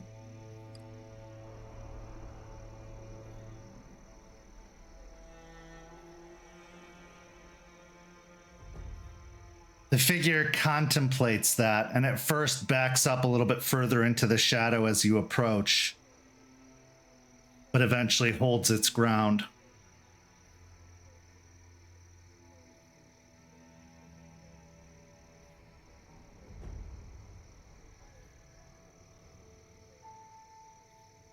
I'll consider your apology.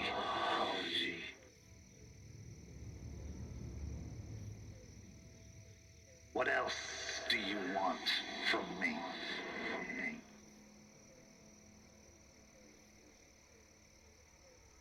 She looks over to Ray to see if he has any more questions that he wants answered.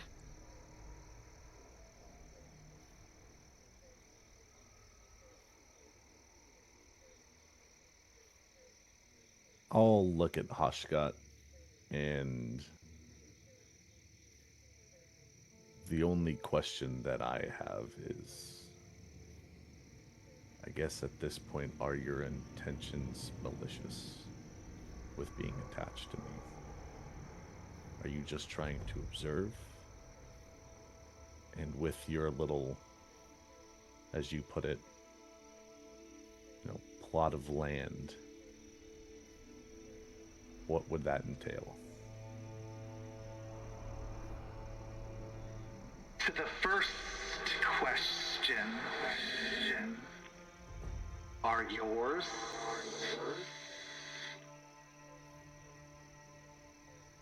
And to the second,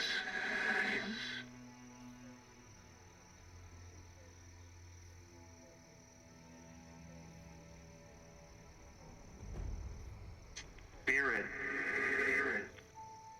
can find stability in the building.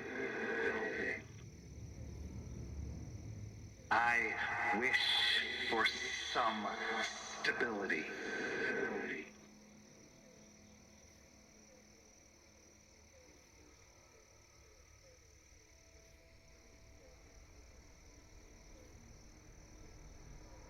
I can understand your second point. But to answer your question, I guess, I don't have any hostility towards you. I mean, I made the deal. That's not what you asked. You asked, are my intentions malicious? And so I ask you, are yours?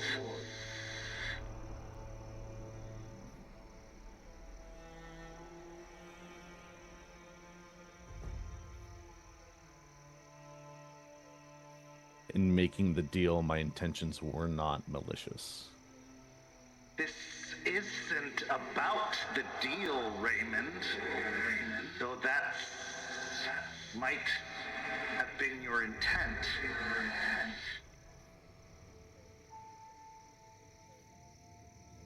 Are all of your intentions pure?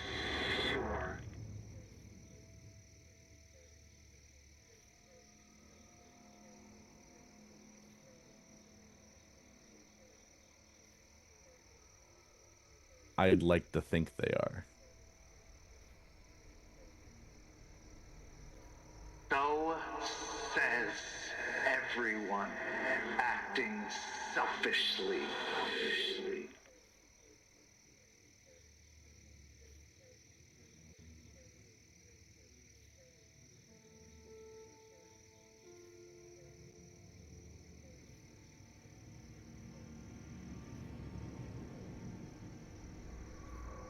I do not respond to him at that point. I will just look back to Aspen.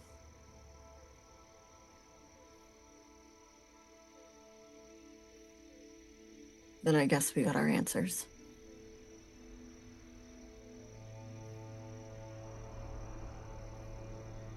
Not yet, but you will.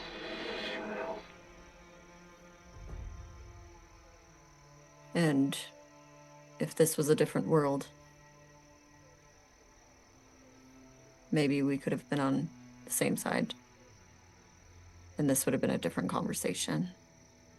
And I would hope that I could rectify this at some point. But in some situations, things are too far gone. And I look over at Raymond.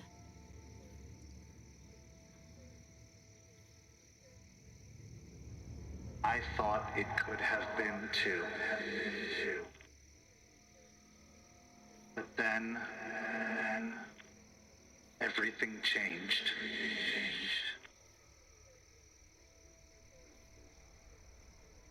Maybe someday. But I have to look out for myself now.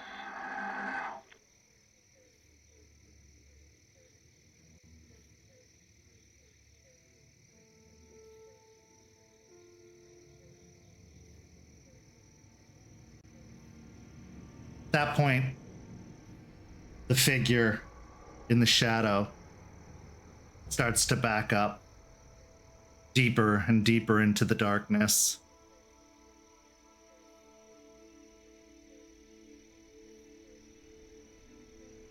Before you know it, he's gone from sight.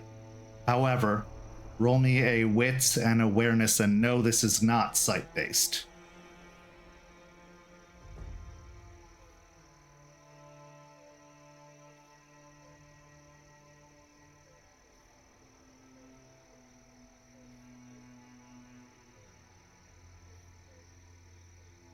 I'm gonna use willpower. Okay.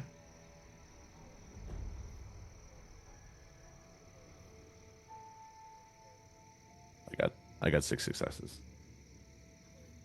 So Raymond, you experience two sensations.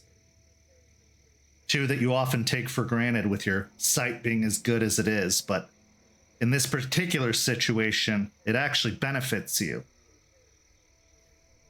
Because behind the darkness, further in the woods, you hear a rustle of something moving away. And the second, amidst the smell of swamp and decay and nature on display in its unique way in this situation, you pick up a pang, a smell, a note of some kind of musk, or maybe cologne, cutting through the smell of the swamp. But it's just a note, just a hair, because the other smells are still very overwhelming here. But this rivals those smells enough that it stands out to you.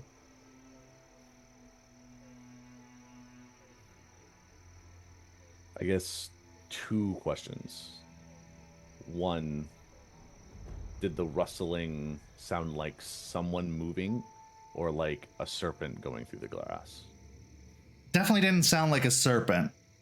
It sounded like a legged creature moving. And then second, does that cologne or that musk smell, does that smell familiar?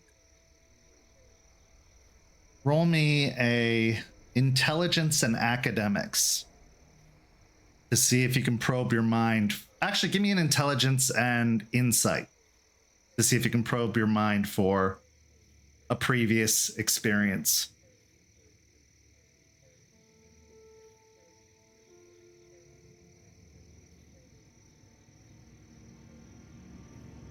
I'm going to use another willpower.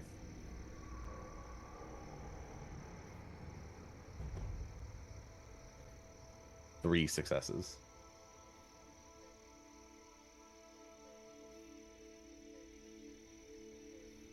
Maybe, but it could have been from a department store. It could have been from...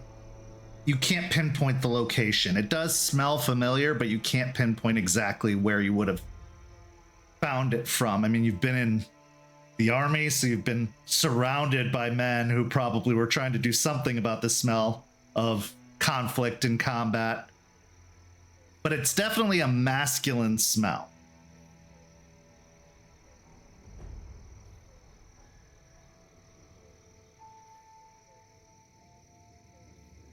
Aspen, you unfortunately don't pick up anything. You're too maybe in your mind or in your head about everything that was said, maybe thinking back to the events that led to here, maybe even resenting that Hashugut was even brought into your life at all.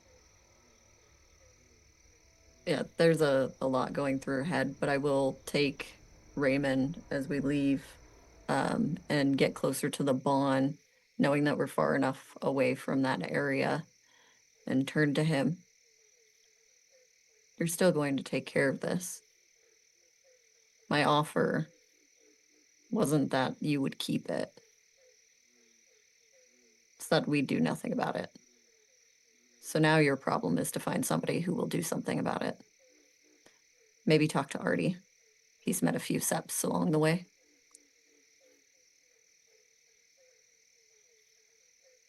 I picked up on that. I have a thought that I might follow up more on. But besides that, like, when Hashugut left, did you notice anything? Notice what? I could have sworn when the figure walked away, I didn't hear, like, last time I saw Hashugut, he was serpent-like, but it definitely sounded like something was walking away, which kind of tracks with the form that he took, but it kind of threw me off. But then I also smelt, like, very briefly a hint of like musk or cologne, and that threw me off the most. I I feel like I know where it's from, but I can't place it.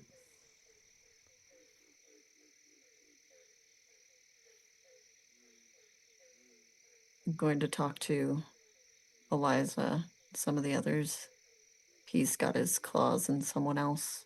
I want to make sure that that person isn't being corrupted in any way. I couldn't get a good read off of him, but there is malice there, and that worries me.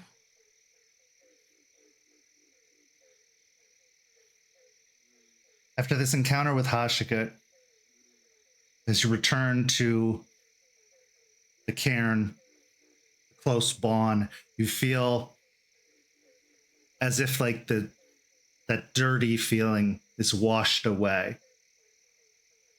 And the warm embrace of the cairn brings you in. However, Raymond, you can't get rid of that feeling. It tries, but it's like taking a bath in sewer water.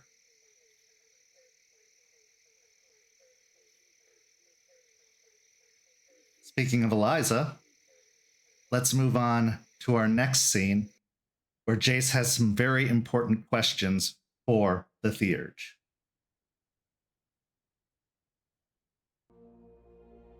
Jace, you were given another job by Eshu. And for better or worse, you know that handling this issue recklessly could cause some very serious problems, because you could just pull out the staff and break it over your knee. But even Eshu was kind enough to warn against that because of the magics involved in its creation. So you go to the source of guidance that has led you so far and hasn't led you astray, it seems. The Elder Stargazer Theurge, Eliza. You find yourself in the cairn late in the evening. Despite the dark, Eliza is found kneeling over her garden, tending to some very specific flowers. But as you approach, she sits back on her heels and starts wiping her hands off on the apron in front of her, which has been well worn and used many, many times. You can even see some dirt smudges on it that probably will never come off, stains that are deep set within the apron. But she looks over to you with a warm smile. Jace? Is it a clear night? Yeah. He'll look up for a moment, like, you know, I know that stars are bright, but the photosynthesis and stuff with plants, tending to them with no sun is not trying to tell you how to do your job with plants, but like what I learned very limited in school for like different things, the sun's needed and they need their time to rest. Do humans only exist in the day? Do Guru? There are some strains of plants that relish the evening, and they are as worthy of tending as any plant. Wouldn't you agree? Absolutely, but when do you sleep? I slept for 10 years, Jace. Yes, but that human side, I get the embracing the Gru and tending and making sure that the wild is maintained. But that human side, it's like after, I think it's 16, 18 hours, you need at least another 6 hours of sleep.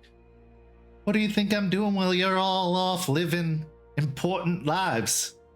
You don't think I don't nap? I'm old. Okay. Naps are a part of the deal now. That's a fair point. You'll walk up a little bit closer to her, look at the garden, and then look down at her apron. You needing a new one of those? That one's seen some stains and some better days, it seems. She looks down at the apron and then kind of holds it up and says, I keep it because it's reliable. I keep it because it's a reminder of where I've been and will serve me in where I'm going. If I were to dispose of everything that has been used many, many times, I would find myself without very much. And besides, the older things are much more durable than the things you see nowadays. With that, he has a big smile on his face, and he'll reach into his pocket and pull out the cracked marble. He's like, you know, you and I are a lot alike in that sense.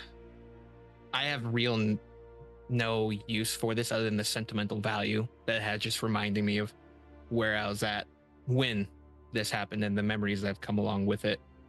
He'll put it back into his pocket. The writing has always been on the wall as to where we're headed. Things aren't built to last anymore. There's no profit in it.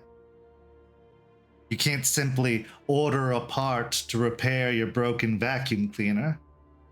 No, these days you have to get a whole new one. Yep. Which means that the rate of decay has increased significantly, even amongst the Weaver.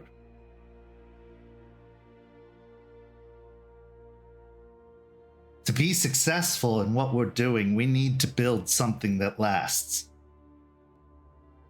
And while the old nation did a perfectly fine job for a long time lasting, I think that was more out of stubbornness than design.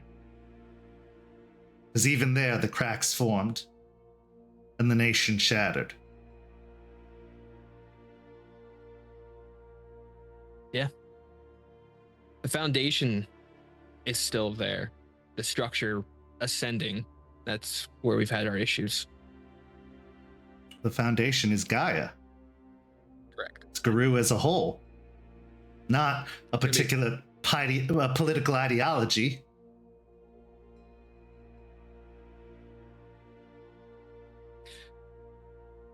I want to make sure, with what time I have left, what I build here will last. Yeah, next 100 years or something like that, I think is what we agreed on. You want to see me at 160 something? Because I don't. Regardless of what happens, I'm gonna see you anyways, and he'll look to the trees. In a way, I'll always have you, but having you in this form is preferable. I do often wonder what it's like.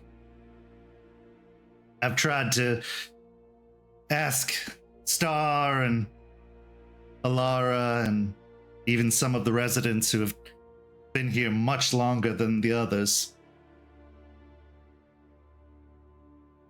They say it's indescribable, and you'll know it when you experience it, which is the most coy bullshit answer I have ever heard to a question that seems fairly direct. Yep. That'd be a spirit giving up one of their biggest secrets in a way, like how it is to be a spirit. If we know what it's like, then we can understand them more, and that whole mysterious side of them disappears with it. Well, they did say something that gave me pause, and it was the time that they lost after this place went dormant, after all the places of power like this in the world went out or were destroyed. It was just nothingness. They lost so much time, kept in a state of stasis. Because being bound, well, it has multiple benefits and drawbacks, because there's nowhere else for you to go. So all you can do is sleep and wait.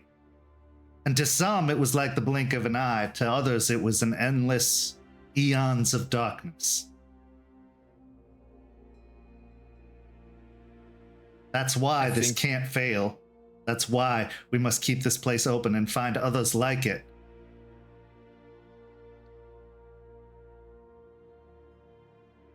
You brought up that things are shattered, but I think what we have going on here, and this is from someone who grew up in that older nation, a lot of the things are odd, but I understand the need for the change. A lot of the moots, the arguments about things that really didn't pertain to things anymore, and how the change needs to be stopped. I understand what's happening here, and I too kind of wonder what it's like to be a spirit after taking that oath, making that pact with this place. Be lying to you if I said I didn't consider what it was like. What we have here stands strong because there are those who carry it. Like yourself, Aspen, Jester. But that also makes it fragile and frail. Because yes, the certainty of where we're going to end up, that's all well and good and all. But if there isn't others carry it on, if the message doesn't become the living, breathing thing, we too will just find ourselves trapped in darkness, asleep, and possibly forever.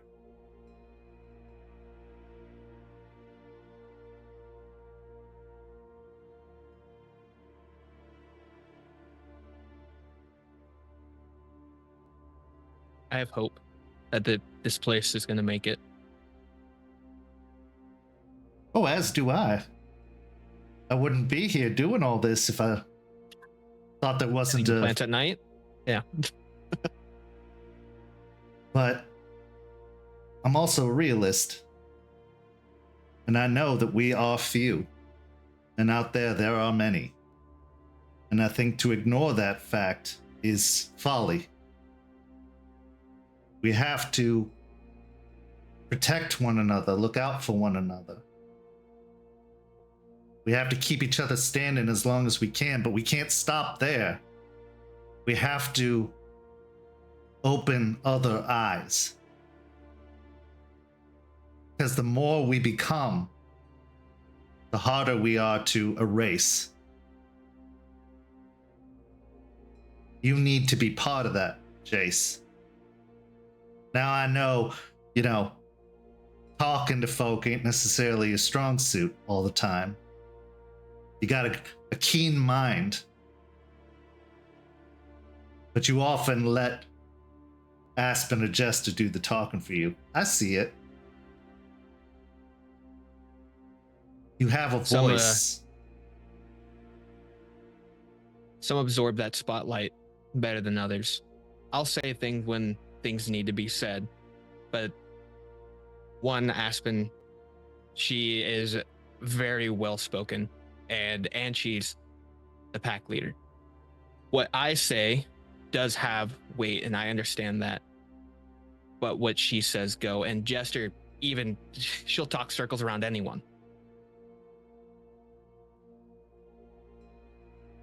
It needs to be said. You have an experience that the others don't. Yes, they were here for the building of this, the foundations, and maybe they'd had passing experiences elsewhere before. But you know the other side. And you know it well. And if there are others that are going to arrive coming from that side, they will need your insight, your experience to convince them. Because right now, Aspen's very convincing, to be sure, but she's a lawyer, and lawyers come with suspicion. And Jester, she's very passionate, which is something I love and admire about her. But also, she's short-tempered.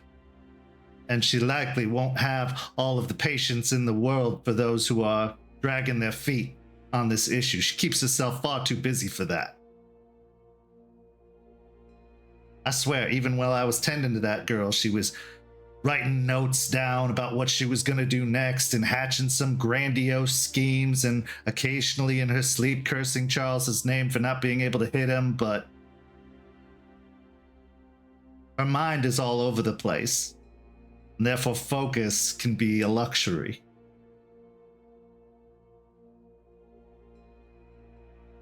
You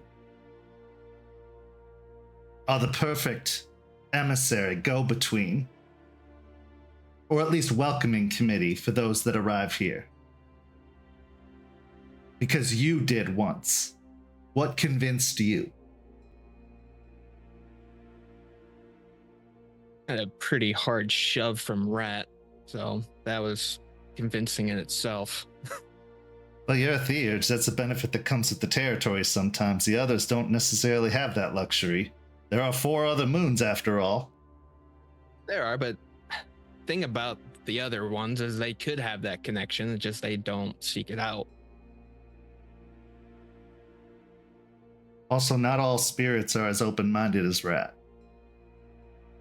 Open-minded's a really nice compliment to give him. Well, he and I have an understanding. It's fair.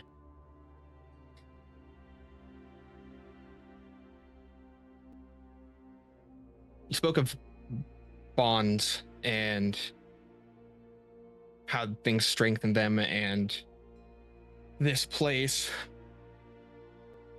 and that it needs more people here. We need more guru. Recently, I had a dream. I know, shocker. But this one, I was back in the dreaming, and that road where Ravi and I met for the first time, there was a bench, and Eshu, he showed himself, and we had a conversation about what has happened at Piney Point and everything that was going on with all of his.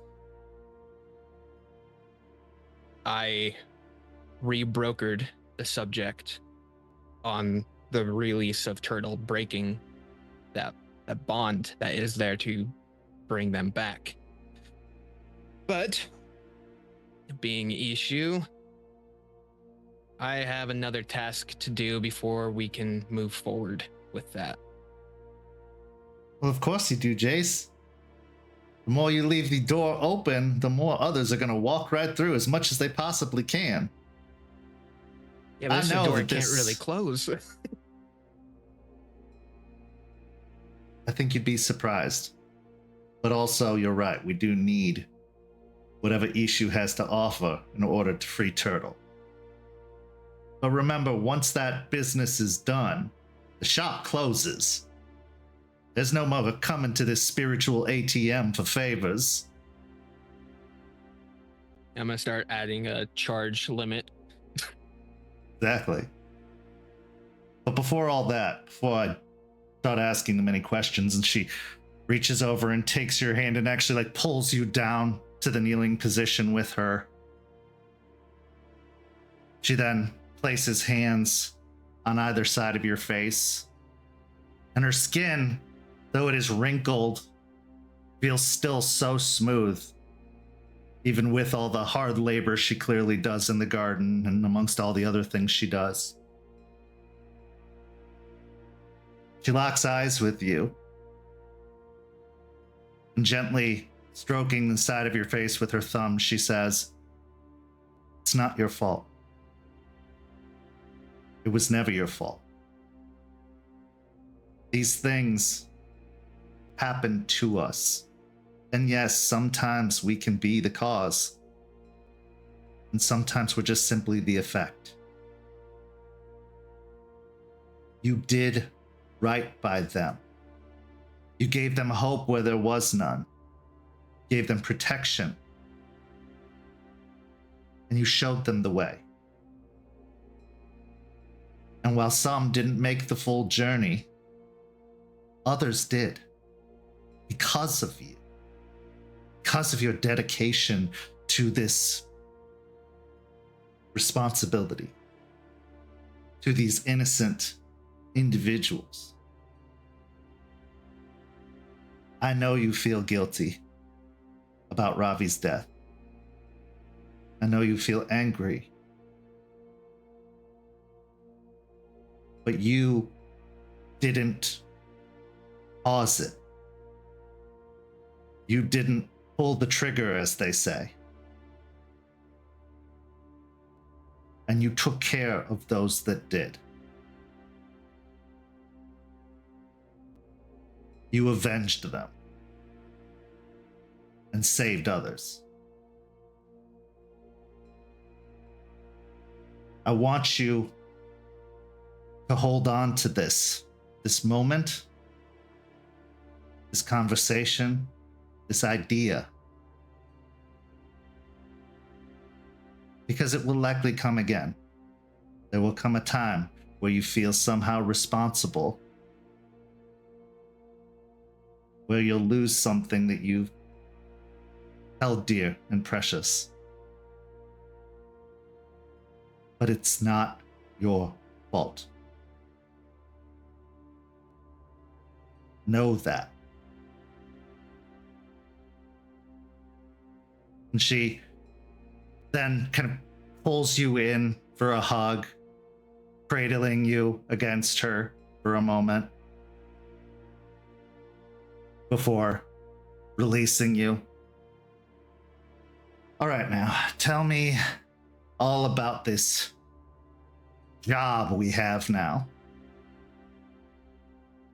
He'll take a moment, look at her and kind of give her a nice smile, and then get back into his business-like mindset. The staff, the one that Moses had that has Eshu locked inside. The one you've been keeping Eshu. inside you like a hot dog in a bun? Yeah, pretty much. Still strange what glasswalkers can do. Yeah. Eshu is needing out in order to complete everything, to be at his full potential, to bring others into the dreaming completely. Now, this is where my skepticism comes into play and the teachings you have given me. There's a strong creature locked into something, and it's wanting out, but maybe it was locked away for a reason, and if I let it out, then what happens? Now he swears that unleashing this, on breaking the bond that is on there, isn't going to bring a new blight or plague, and he hasn't steered me wrong, but it's that part of how they like to twist things and use manipulation to get what they want. It's sitting there, and if you were in my position with everything that has gone on, with the prospect of getting Turtle out, would you break the bond in order to release them? Or would you sit with what we have and make this work?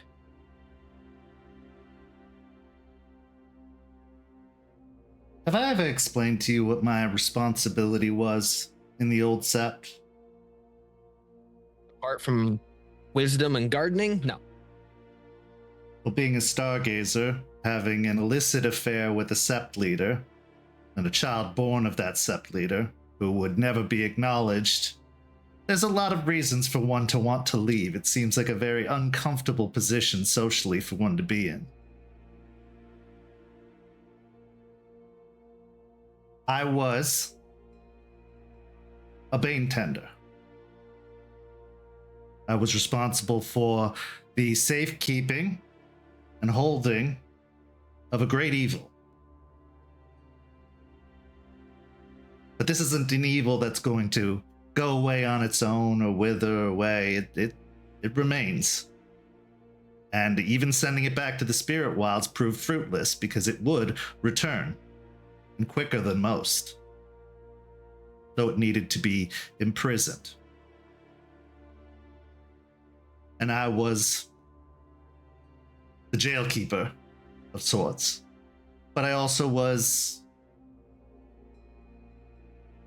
a companion, an opportunity to show this evil the other side of things, to tell it just how sick it is. Now, sometimes that meant compromise, which came in many forms, but also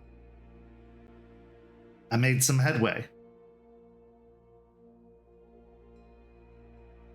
That is until everything came crashing down, of course, and my entire life shattered before my eyes, but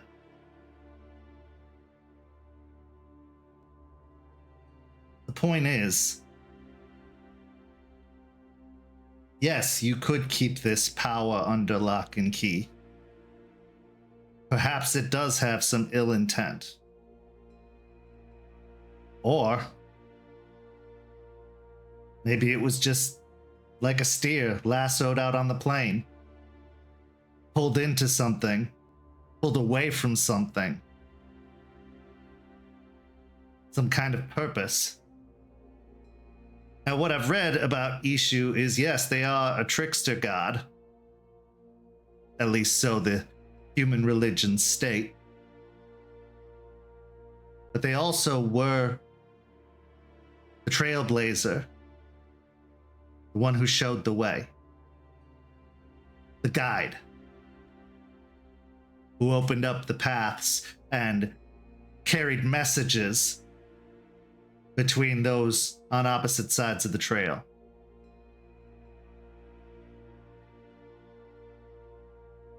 And it seems that an awful lot have been fairly directionless since his capture. I can only assume.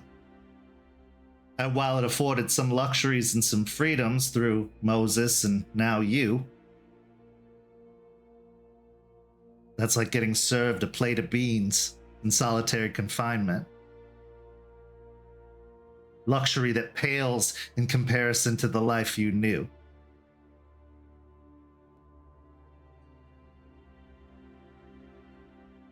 If you keep them locked away, so too is Turtle.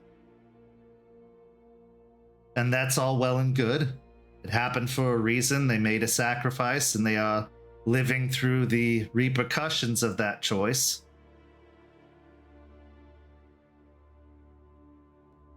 But also, wouldn't it be nice to have them back? Wouldn't it be nice to find what was lost? From what I'm hearing about all the events that happened in West Virginia, we're probably going to be seeing a lot more bat folk popping up again now that they have a patron that isn't dancing the spiral. That was an example of what we're capable of, what we can do. But everything we do comes with risk. Is it worth the risk? What does your insight tell you with that conversation, with everything you've experienced ever since you took possession of that staff? With Ravi, with the others? What does your insight tell you you should do? Because yes, they are tricksy. But maybe this isn't a trick. The only trick, if you can even call it that, was getting me into their van while I was walking down in the middle of the night. I tell you, you cannot be getting in unmarked vans. It's not my first one. I'm not sure I want to comment on that, but That's a story for another time. But as far as they haven't steered me wrong, everything that the information that Ravi gave me, all the information that Eshu, even like through Moses, all of it has been true. So I have, like I said, I have no reason to really doubt them other than that survival instinct in my head to always cover your ass.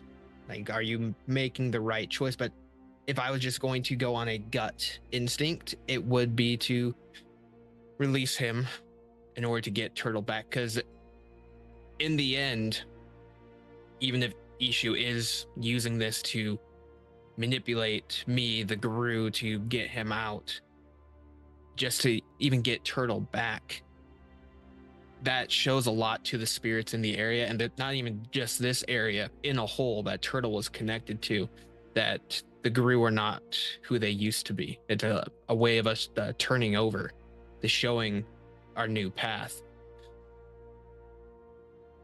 But if I go down this route, it's not as easy as just cutting this staff down and unlocking it. Eshu warned, if I just break this thing, there's a large amount of power that is sitting within this. And if it's not opened the way it needs to be, it can cause a lot of damage. So his suggestion is for me to track down the one who made it. see. Yeah. And Didn't like I told you, making it drive them insane? yeah, it did. Well, there is some truth to what Eshu said in the fact that to create such an item, to harness that kind of power, to trap what is effectively a god, that requires a lot of energy, the kind of energy that could bend reality.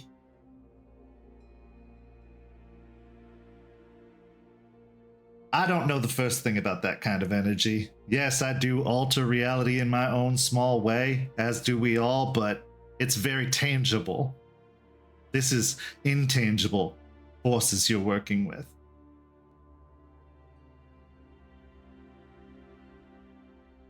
If Eshu says that the safest way to release him is with the help of the Magister responsible, then they are likely telling the truth on that fact. They are in the power. They're in the cell. They have an insight that we don't have. And if they weren't worried about the forces they were dealing with, they probably wouldn't have told you anything and just told you to snap it like a twig. Got the strength for it, even though you don't act like it sometimes.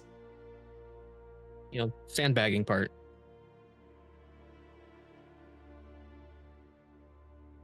Now, as in regards to Moses, Yeah. we've dealt with chaotic, unhinged individuals before. He's sick, much like the worm is sick. So we treat him.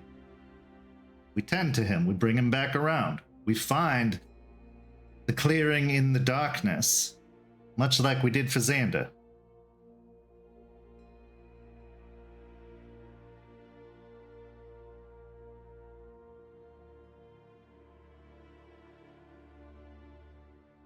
Do you know of, so I can scour the city. Eshu at least told me that they're relatively nearby. At least they haven't left or gone too far. Is there a way that you know of that can make it a little bit easier for me to try and track him down? Because I can go to the rack and I can go to the city and see what I can find out, but if I can pinpoint, even triangulate something. You have all of the tools you need. You've just been denying yourself some of them. I see you out there trying to run in the woods these days. You are a hunter. This is just another prey. So use all those talents you've been given, all those spirit-given gifts. I'm a big fan of the one that reveals. Catch my drift. Following you. Use it. It's time to get out there and do the work.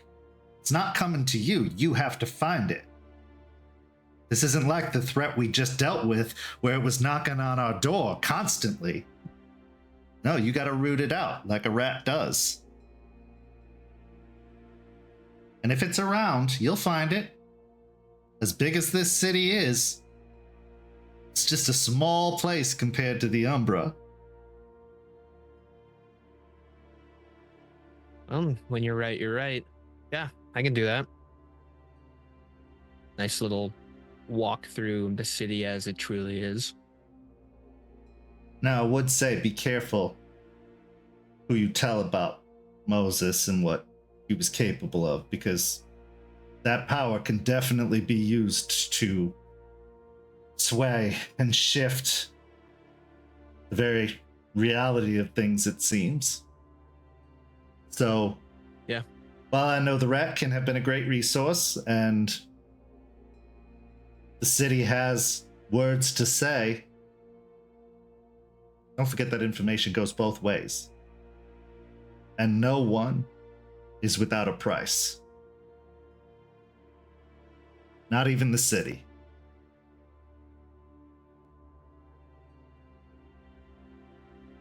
I'll be more wary.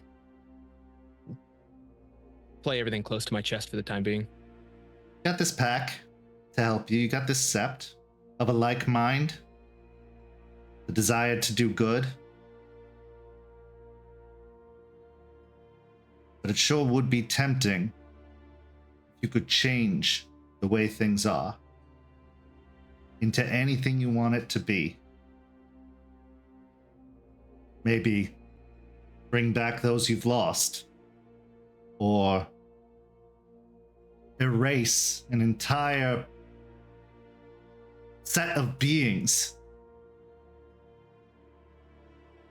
That temptation isn't low enough to be avoided by anyone, especially when they consider the possibilities. So are you going to be the guiding hand to help them return to who they were, to chide them for their mistake? Or are they going to be just another tool for someone else? Or even for you?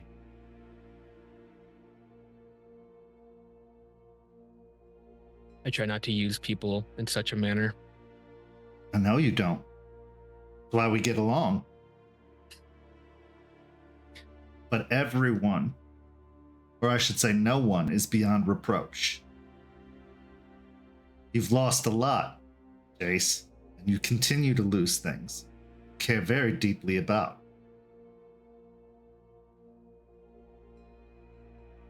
That is a price that can't be unpaid without accruing a much larger debt.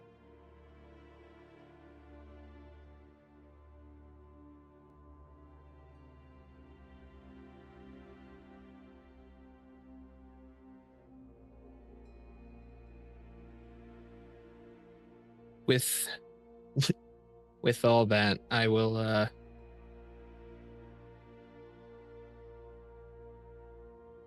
try my best to tend to Moses to try and get him to at least be somewhat comprehending. But yeah, like the last time I saw him, the babbling mess. So there's work to be done. A lot. And I personally don't want to bring him here, so I got to figure out another way to get his mind straight, to get him back on his path. You can do it. But first, I got to find him. Follow your nose. It'll never lead you astray. An individual like that is bound to have a strong scent for multiple reasons. True.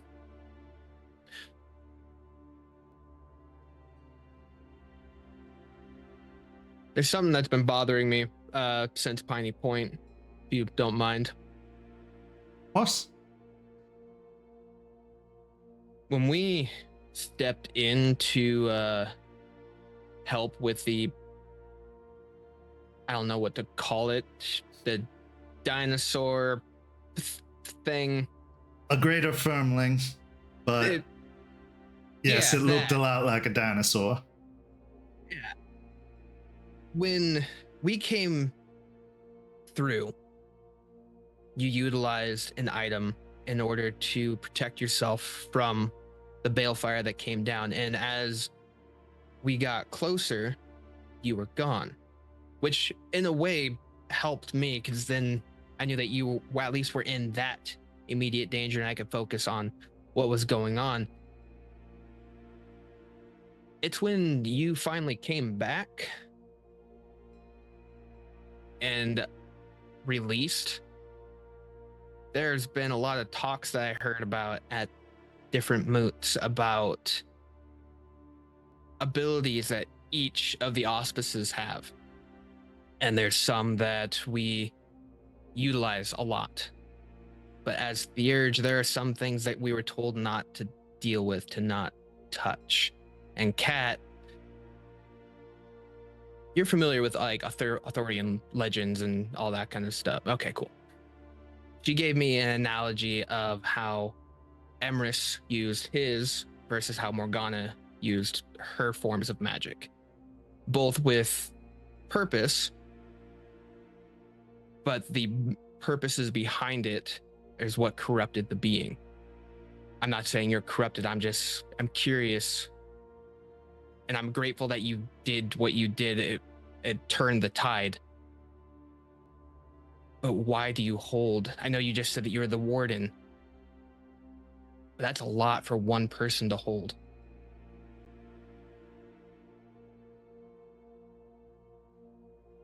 Ever since I've become a stargazer, I've dedicated my life to balance.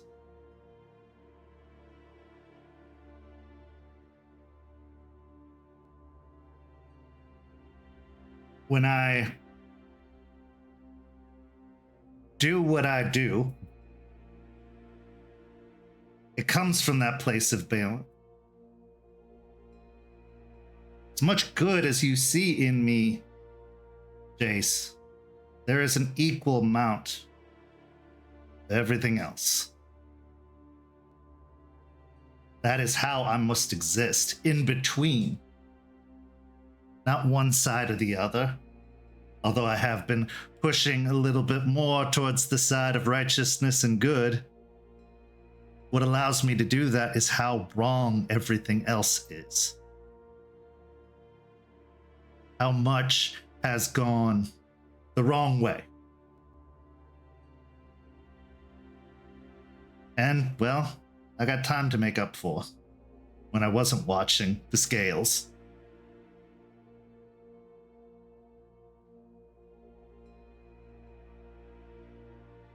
What I take in for the purposes of serving must be released in some form or another. That energy that I use to fuel me in times of dire need, it needs to be released. I just happen to choose to release such energies at very beneficial times. Your timing was perfect.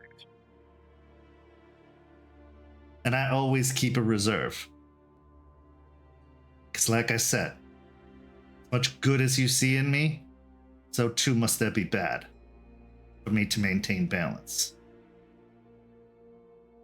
But unlike others who might bring these types of things upon themselves, I have been trained and learned how to maintain control over it.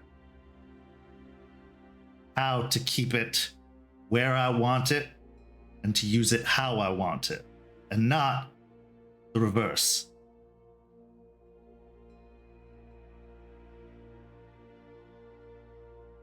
Is this a skill that you could teach? I have a feeling I'm going to have to pretty soon from the landscape as it looks. But yes. However, this is an understanding of what you've been taught to fight against. This is putting yourselves in the shoes of the things that terrify you or anger you. Because without understanding, you have no hope of controlling. The reason I don't become a Fomori, from what I keep inside of me, or a dancer or anything like that, it's because I understand it. And I can find ways to entreat to it without releasing it or letting it take the wheel. Hunger needs to be fed. Anger needs to be soothed. Sadness needs to be... well, it needs to be tended to, related to, empathized with, and then given some sense of hope. That's what I, as the warden, try to do. And luckily, it's been successful. But it is very dangerous. Because these things are temptation, desire, danger. They prey upon all of those parts of you, and that's how I became victim to it for all those years. I lost my control. I lost my hope. Luckily enough, a few very, very foolish guru decided to come knocking on my door and wouldn't leave me the hell alone, no matter how much I yelled at them and threw things at them and called them names. And they became the key to my cell. They released me so that I could take over the jail again.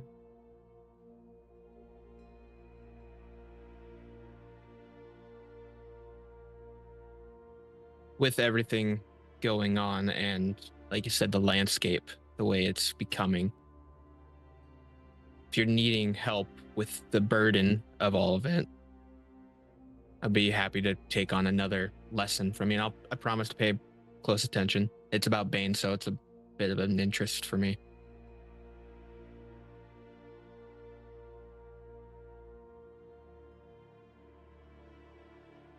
I think there's a possibility for that. Though I do have my eyes on someone who can't help but dabble with worms to possibly learn how to control themselves. I think that the more that know about it, the better. So I'm happy to impart this knowledge onto you, but you need to stay focused on being a right master and not distracted by things such as bane tending. To know how to do it and to actively pursue it are two different things. Like I said, to relieve burden, just an extra hand. I'd like that. It doesn't have to do with nighttime gardening, right? She looks down at the plants and then looks at you.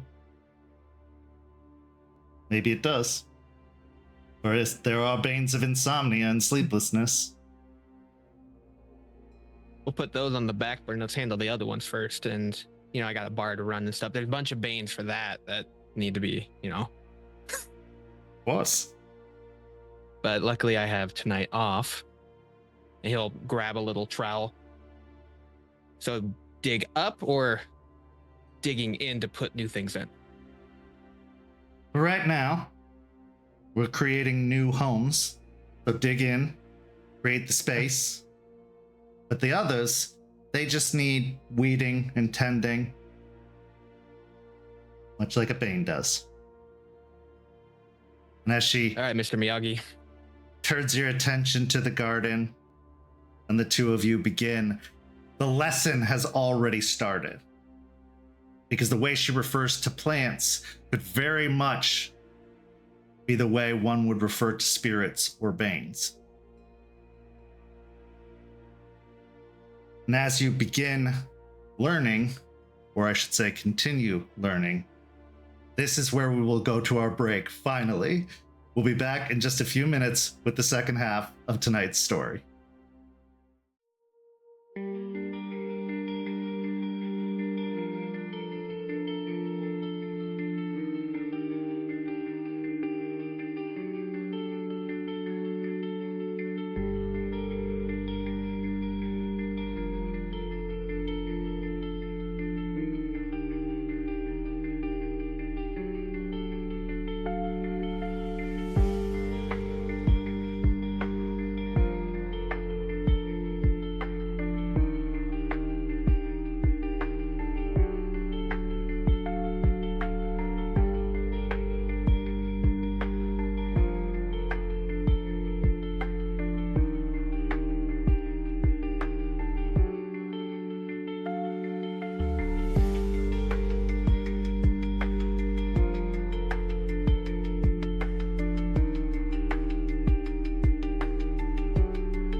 Welcome back. As we return, we find ourselves at the apartment of Jester and Charles. Jester, you've been able to spend some time recovering and healing.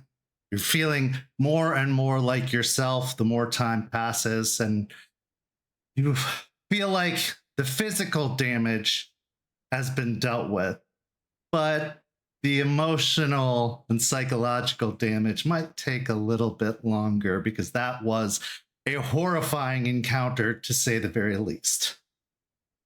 So while you have been spending a lot more time at home and a lot less time handling all of those things that you have on your plate to deal with, can't help but be eager to get back to life as you remember it. If nothing else, to be a distraction from reliving that terrible, terrible moment over and over again. And it's while you're thinking about this, sitting on the couch, ignoring the television that you had bought because Charles didn't have a TV. And if you're going to recover, you're going to have some entertainment. When a knock abruptly startles you at the door. Now, Charles is out tending to his rounds on patrol. So as you stand up and move over to the door and open it, it's Artie standing on the porch. He's looking a lot more himself than he has in quite some time. His eyes aren't as dark and baggy. He doesn't look as disheveled. In fact, it's clear that he's made an effort on this visit to look somewhat presentable. And instead of waiting for an invitation, he says, "Hey, Jess," and just walks into the apartment, going past you and over towards the fridge. Hey, yourself. Shut the door. So, what brings you to my side of the city? I suppose the better question, as you hear a little bit of rattling in the fridge and he comes out with a bottle of sparkling water, is what's been keeping you from my side of the city?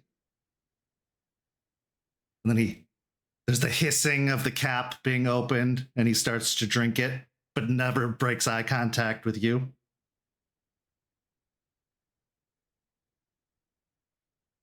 You seemed pretty busy the last time we talked. And I did help you move, so I mean.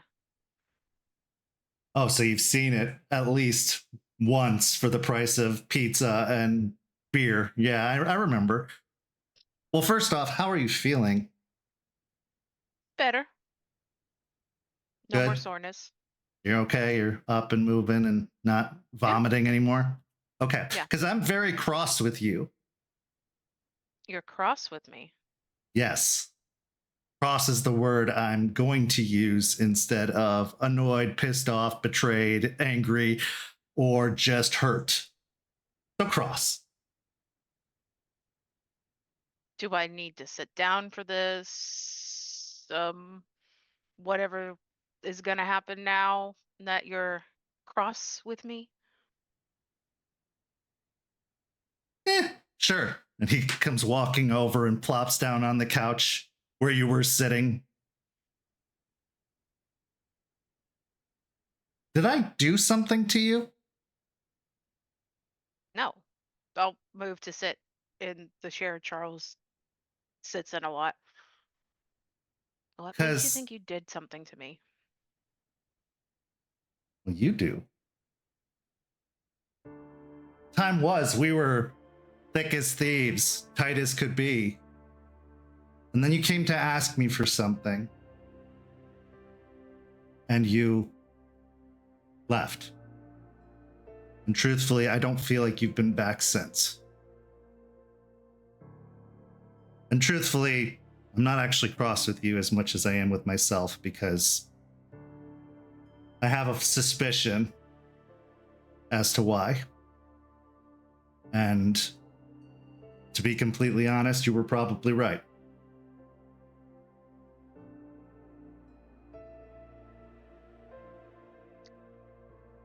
You were swamped with so many things. You didn't need something else, especially something that wasn't really like that big of a deal.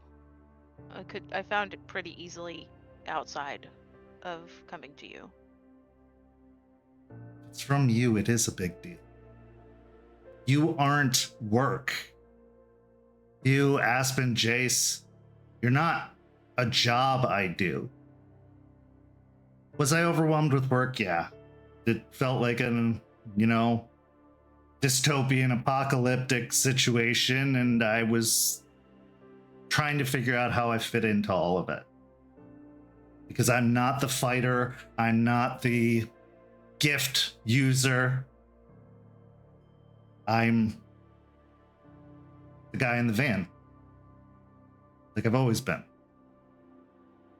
And I didn't know how I could help.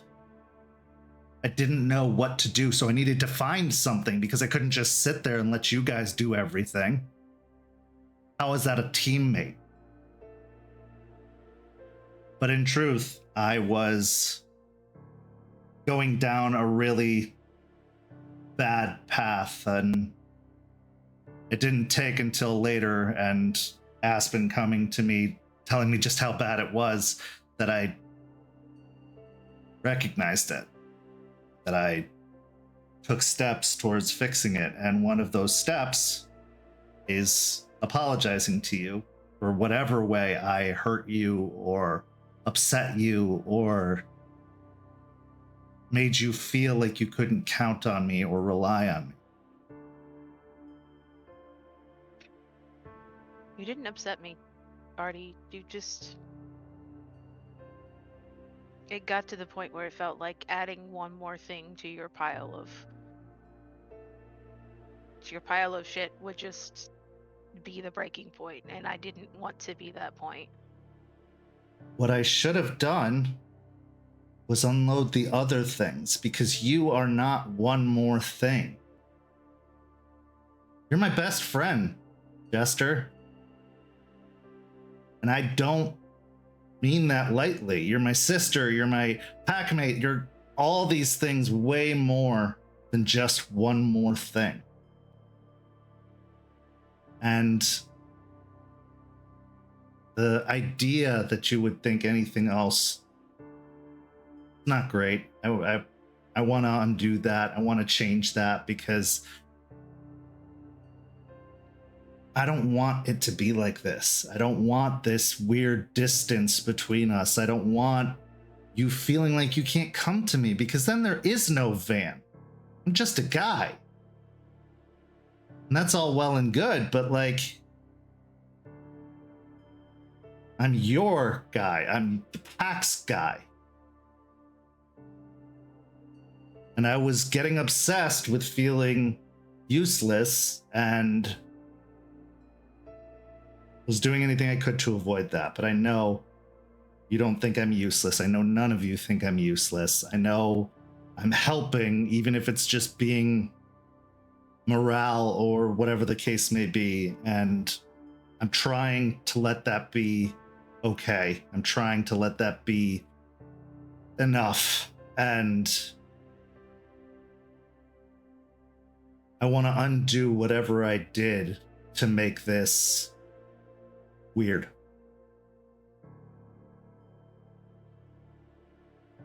Have you been?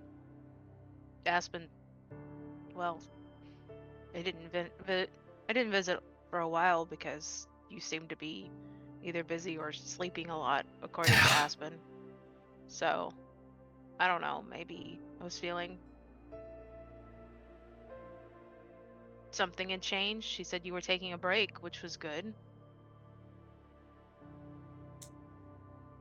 He was being very sweet and protecting me and trying to let me be the decider of my own vulnerabilities and recognizing them and letting in who needs to know. And I appreciate her for that. My little lawyer. Well, she's usually a prosecutor and not a defender. Anyway, the point is, I'm ready to tell you that I am an addict. And it got really bad there for a while. And it's easy to take for granted being a guru because you don't think that there's going to be any lasting effects or problems because you'll just regenerate them off. But the damage that I was doing wasn't exactly to my body, it was to my life. That's far worse in my mind than anything else. And I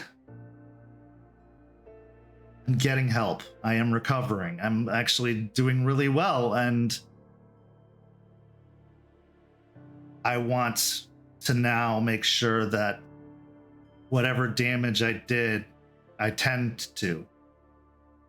Because I can't handle you feeling like you can't come to me, even if it's just for an ear, or even if it's just for a distraction. Because I need that too. And I need that in you. I'll lean forward. I'm proud of you. Well, Takes a lot to admit and to get help. a lot happened over the past year. A whirlwind of losing Aiden, and then this whole plant issue and all the people that died because of it, and almost losing Jace.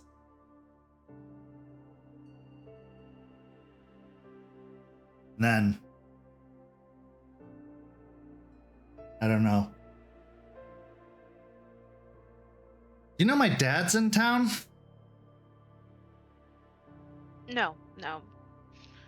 I'm not up on surprise information usually. Usually I'm the one being surprised by information. Yeah, it's a rare instance that I'm surprised too. As you know, I never knew my dad. He left before I was born. Yeah. Or shortly after, because my brother had been born and then he was gone. But I never had any intention of seeking him out or learning what had happened to him or even finding out why, even though I'm sure it's always in the pit of my stomach and in the back of my mind, wondering what we had done wrong and telling him that, blaming him for mom not being there for her. But the truth is, what kind of life can I have with him? And are the answers ever going to be good enough? I have a family. It's you guys, and that's all I need. But when Jace told me that he knew how close Dad was, and if I wanted, he could help introduce me, I didn't know how to deal with that. And then shortly after, you didn't say what you wanted to say, and it just got worse. And that's not me blaming you. I'm responsible for my own way I react to things. No matter how good, bad, or otherwise, I control how I react. But that was just it for me, I think. And it became all about finding my way to be useful, to distract myself, to avoid everything that I couldn't handle by indulging in the thing I thought I could. And it turns out I was wrong about that too. And then the sleeping, well, that was making up for many, many years of very little sleep. And to be honest, I wasn't sure I was ever going to wake up at points, but I did. Here I am, and it's better. It's good.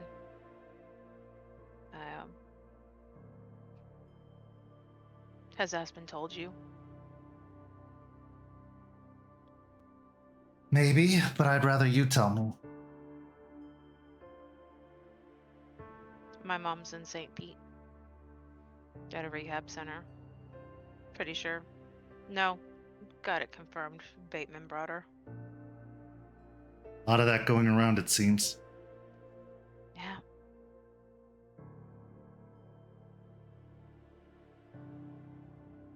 How can I help? I don't know. Honestly, I don't know what to do. Not think about it at the moment. But you are thinking about it. Now I am.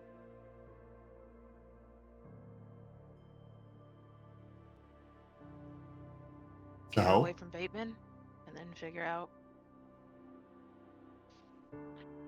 I have to do something. She's one of the 3 that Star gave me.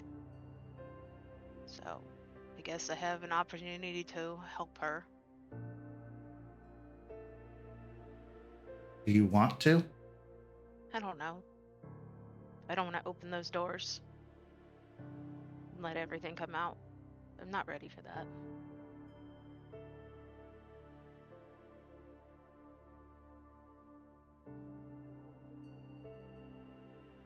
Until you know the answer to that question, I'll do everything in my power to at least stave off or possibly move her or see what I can do about taking care of the problem, making sure she's not just more Bateman puppets. But speaking from a new experience,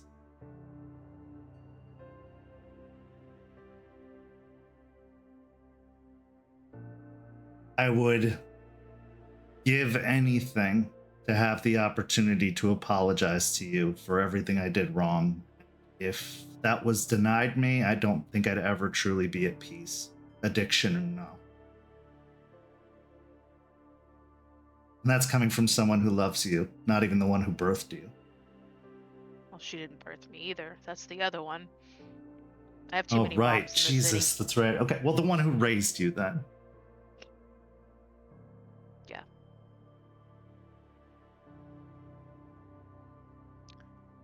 But you have to want that too.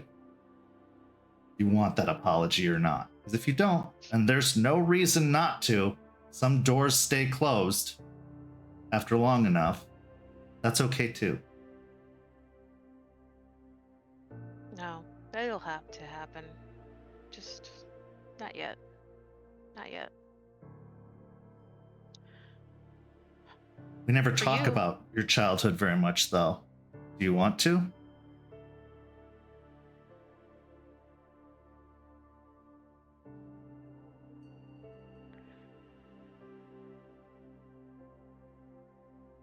I mean, abandonment, addiction, or at least parental addiction, abuse.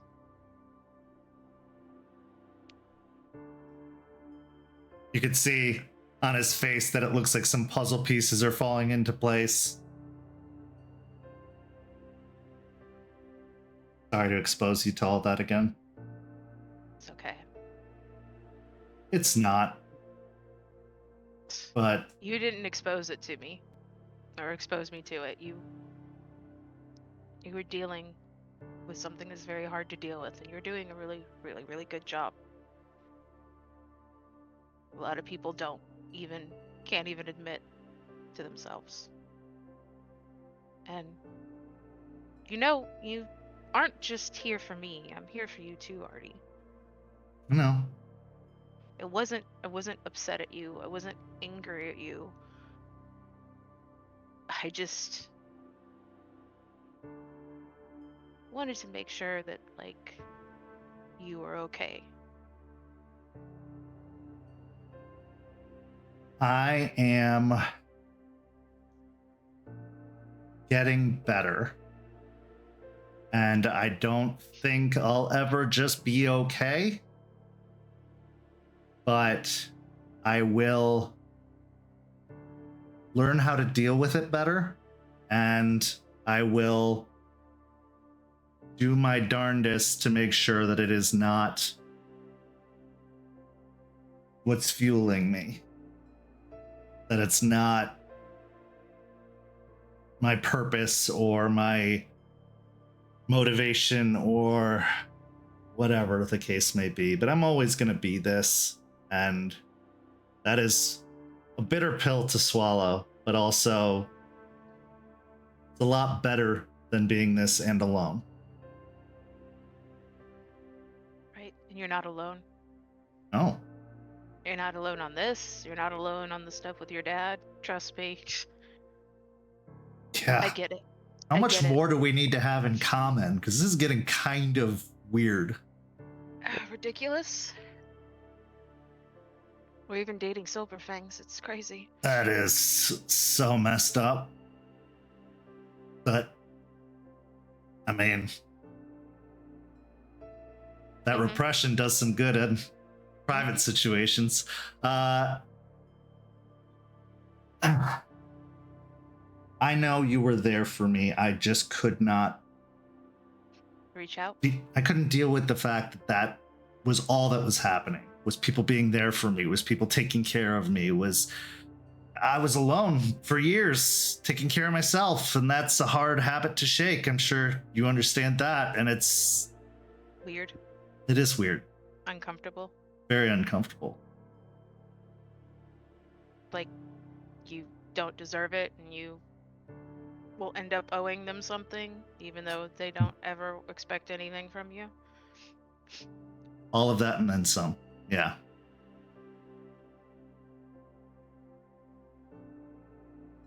All right. Let's make a deal.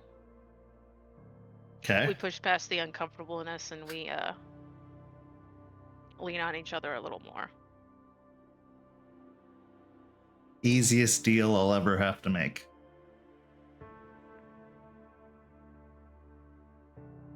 When I go, I think I want someone there. Would you be willing to do it? Of course. Don't even have to ask. I kind of already signed myself up the moment you said it. Good. Charles would be great to make sure I don't lose my shit, but I don't. Oh, that's not a first impression Understands. anyone should have inflicted upon them unwillingly. Fair. There's times he might drive me back into addiction just by being in the same room with him, but that's neither here nor there. I understand, and I got you. And I will do everything I can within reason. They're forcing me to say that now. Within reason to get her safe. And then when you're ready, we'll start eating that elephant. Thanks. And you want someone to check out your dad, see what's going on with him, like from a distance or just a happenstance meeting. I got you. It's creepy enough knowing that one of you was already checking him out and I didn't even know it. But It's Jace. I mean, that's a bone gnar for you, yeah. I'll keep that in mind. I think that I'm not entirely sure myself if that's a door that stays closed or not. Everything in me screams that it should. What did he ever do for me? He wasn't there. Really angry about it, and I'm not angry about a lot of things. And I know that angriness opens me up to some more bad things and probably is part of the problem that happened, but I'll think about it, and I know you'll be there for whatever I need. I will. You'll be the first call. yeah. Kind of feel that way about my birth mother. Honestly, not angry. After hearing what happened, I get why she did what she did. No, just more. Why give Bateman and the others more ammunition? She's probably better off not knowing me. That's fair. But another thing for you to dwell on, those circumstances, from what I could tell, were out of her control. It wasn't necessarily a choice to give you up. It was a need, necessity. Yeah, like I said, I understand why she did it. I just... Our lives are dangerous. Yeah. Kind of deadly to those who love us and can't protect themselves. But it's also the only one we're going to get. Yeah. Would you rather let it go by not knowing? Or would you rather take the risk, knowing everything that comes with it? Because that's what life is about, taking risks, taking chances. I'm getting married soon to Stuffy Pants. Stuffy pants. Yeah, he likes it. And that took a risk, and it was really scary. And I knew that despite the fact that we share the same life, I do some pretty dangerous things that the right person could connect to me. I'm not infallible, technologically speaking, although I'm pretty darn close. And I'm bringing her into that. Thankfully, she's willing.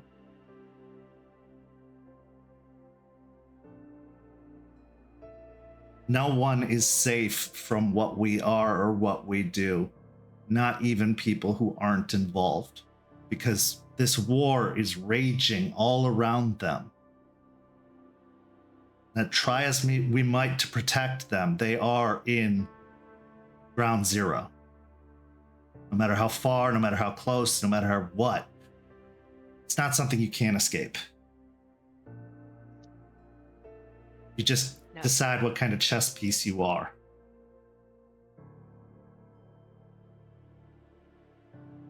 Except I can't tell her. So I paint a target on her back she doesn't even know about. The target's already there, Jess. If she's truly being held by Bateman, she's in the game. Wrong mom. Oh, the other one. Well, I don't know. I swear this is like the mom hoedown. I just got to go round and round and square dance this shit. We don't know how involved she is. If I was able to find her,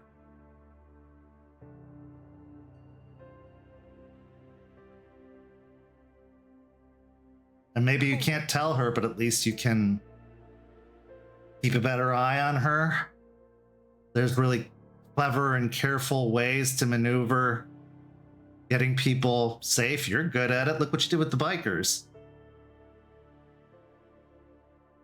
Tried to do. I mean, that also took a lot of us being able to tell at least Bruce.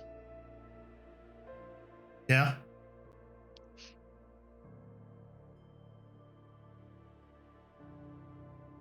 Again, it's up to you. But I know that I missed a lot because of what I was doing. Moments that I'm never going to get back. And luckily, I can unring the bell with you. But, there's others who are probably going to always look at me a certain way because of what I became. I have a new appreciation for what we have and a new appreciation for what we can have. And to To be honest, with everything we do, I think we deserve the world. Damn sure fighting our asses off to protect it.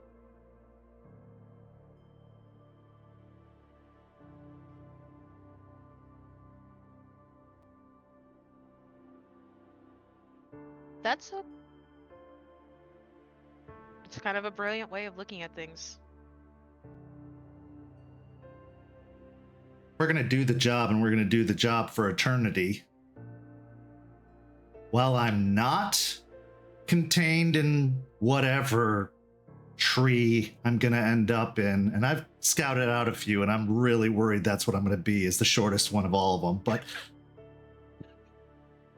I want to make sure the moments I have outside of that tree count. And that when I do eventually head there with my family, whether in before or after some of them, that there wasn't anything I left behind. For Aiden, for the belief that I don't know what it's going to be like, or what I'm going to remember, or what kind of connection we're all going to have. It sounds good on paper that we're all going to be in the same place for eternity, but like, so are all of they.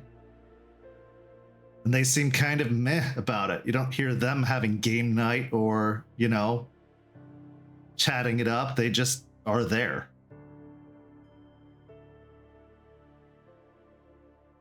They are. I mean, I get more of their stories and their past than I do their present. So, it might Because just be... maybe there isn't a present. It's possible. So I don't want to go into that with things that I wanted to do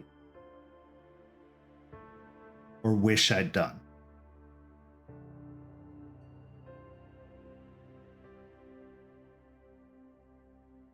So that means you need to think about, do you think you'll regret not meeting your dad? Yeah. I know. See that? Mm-hmm. You try to push it on me, but it's the same situation. Think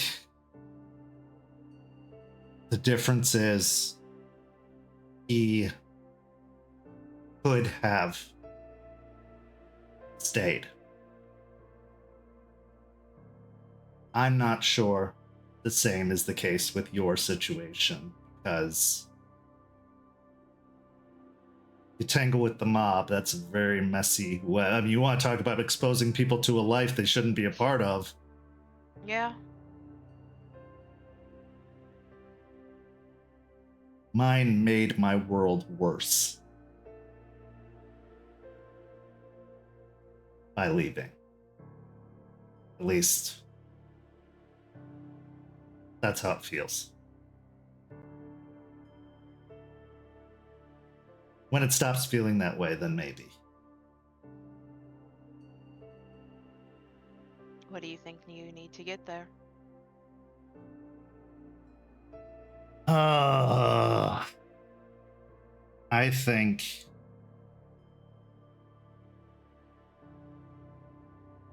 well, first off, I think I need to get things right with everybody else and with this situation and get back on top of things and make sure my real family is okay before I start venturing into biological hypotheticals.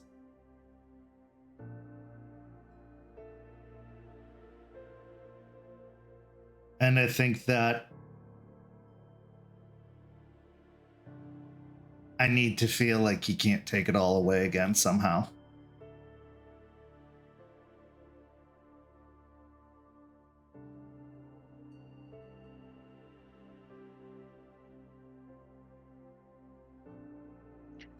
You're good with me?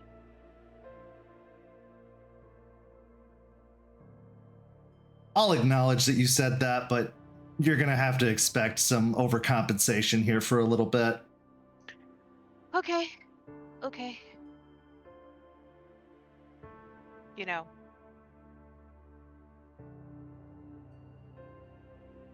unless he is some mastermind. He can't take away us. He can't take away Aspen. He can't take away the pack. So you're never gonna be alone again. Like that.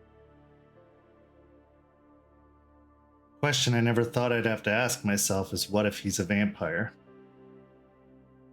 Or a dancer? What if he can take away?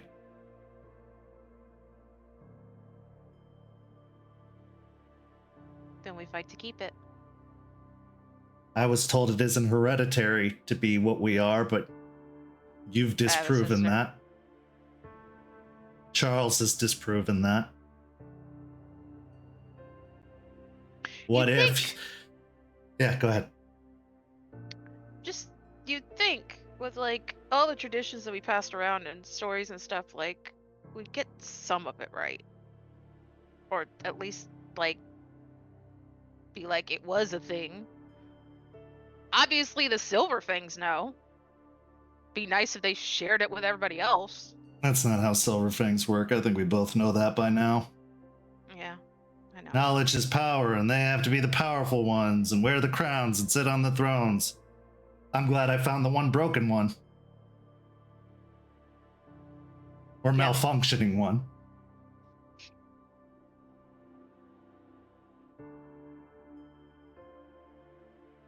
And yours is pretty good too. I think he's coming around. He is.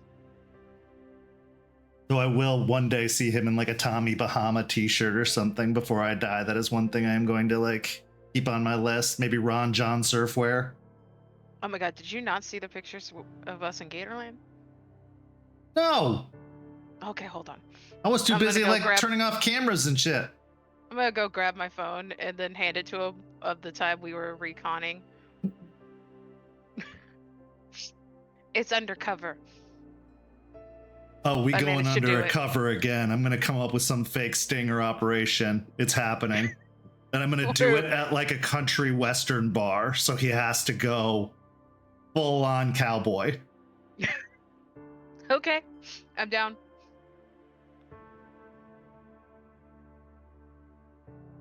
I'm glad we're good. And I appreciate you so much. And this wasn't something you could do anything about. But never, ever leave things unsaid with me again. Deal? Deal. Okay. He smiles and then takes your hand and leans in to give you a hug. I love you, Jess. I'll pull him into a hug. Comforting. Like, energizing. I love you too, Artie. And I'm here for you. I'm 100% behind you. Me too. For you. And I'll get started right away on making sure your mom's good. I'll let you know if I have anything. Okay. He turns his head and gives you a kiss on the cheek, gives you a squeeze of your hand. I'm gonna leave the bottle half drunk on the table there just to see what happens. Don't clean it up. Okay. Cool. And he gets up and heads towards the door.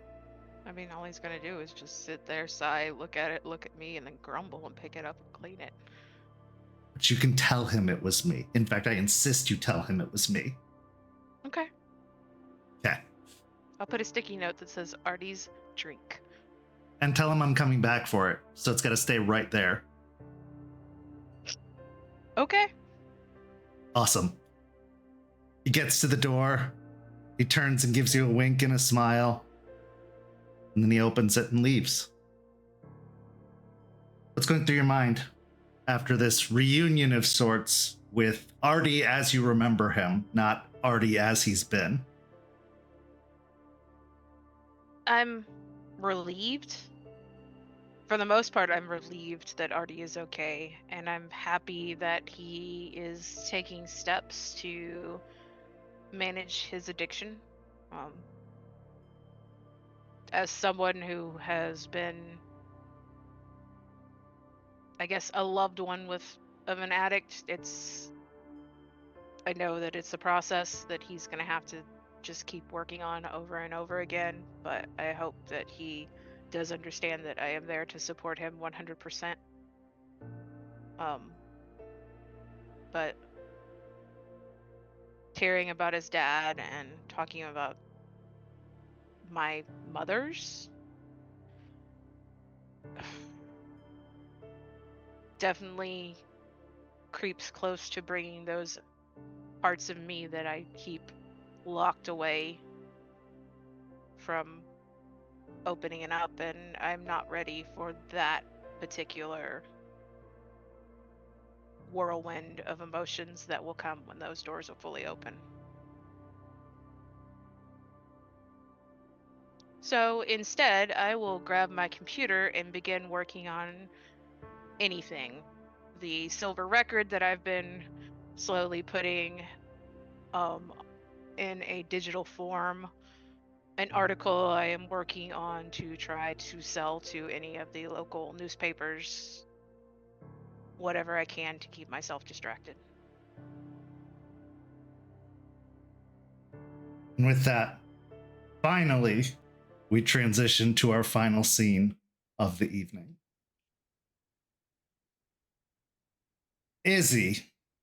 Isidoro, you visited one sept, and on the recommendation of that sept in West Virginia, you were recommended another stopping place to rest your head, figure out your next steps. The place closest to your quarry, so it seems. The sept of the fertile soil in Georgia. Valdosta, Georgia, to be specific. A town that borders the Florida-Georgia line. When you arrived, you found a almost like co-op community based a lot around farming. And the weather is a stark contrast, even though it's only a few hundred miles away from where you were. It's warm, weather being in the 70s during the day in February. Something that you are not used to. You've met with the elders of the sept, and you've found that they weren't particularly helpful. They kind of gave you the same somewhat generic answers that Morgantown had given you, that they're doing something unusual down there, but they seem kind enough. They didn't know anything about Charles or anything having to do with him. In fact, at any mention of an Albrecht being nearby, you could see a small shiver in their spines, not of delight, but of, oh fuck, I thought we were free of this. But then after your meeting, before you go to bunk down for the night, you're approached by a young man with very, very dark skin, his hair done into rows braided back.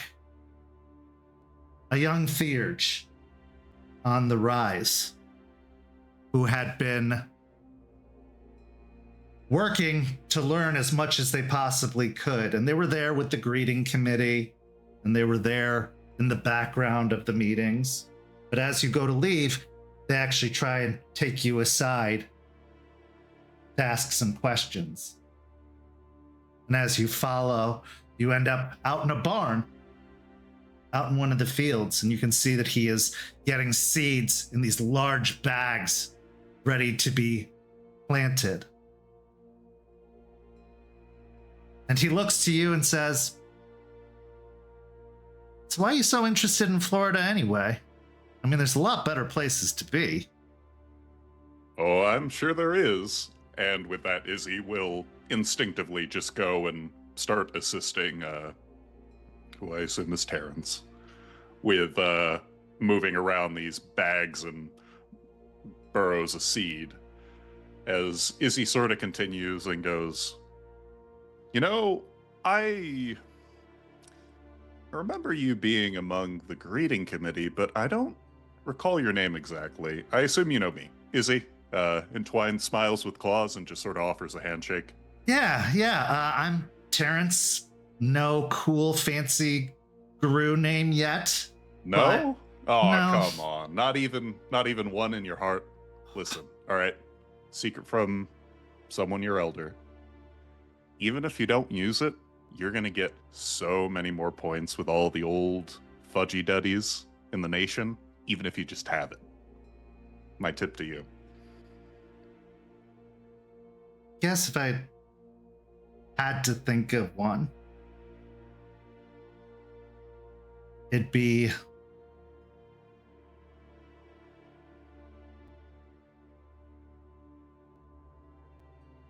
Come on.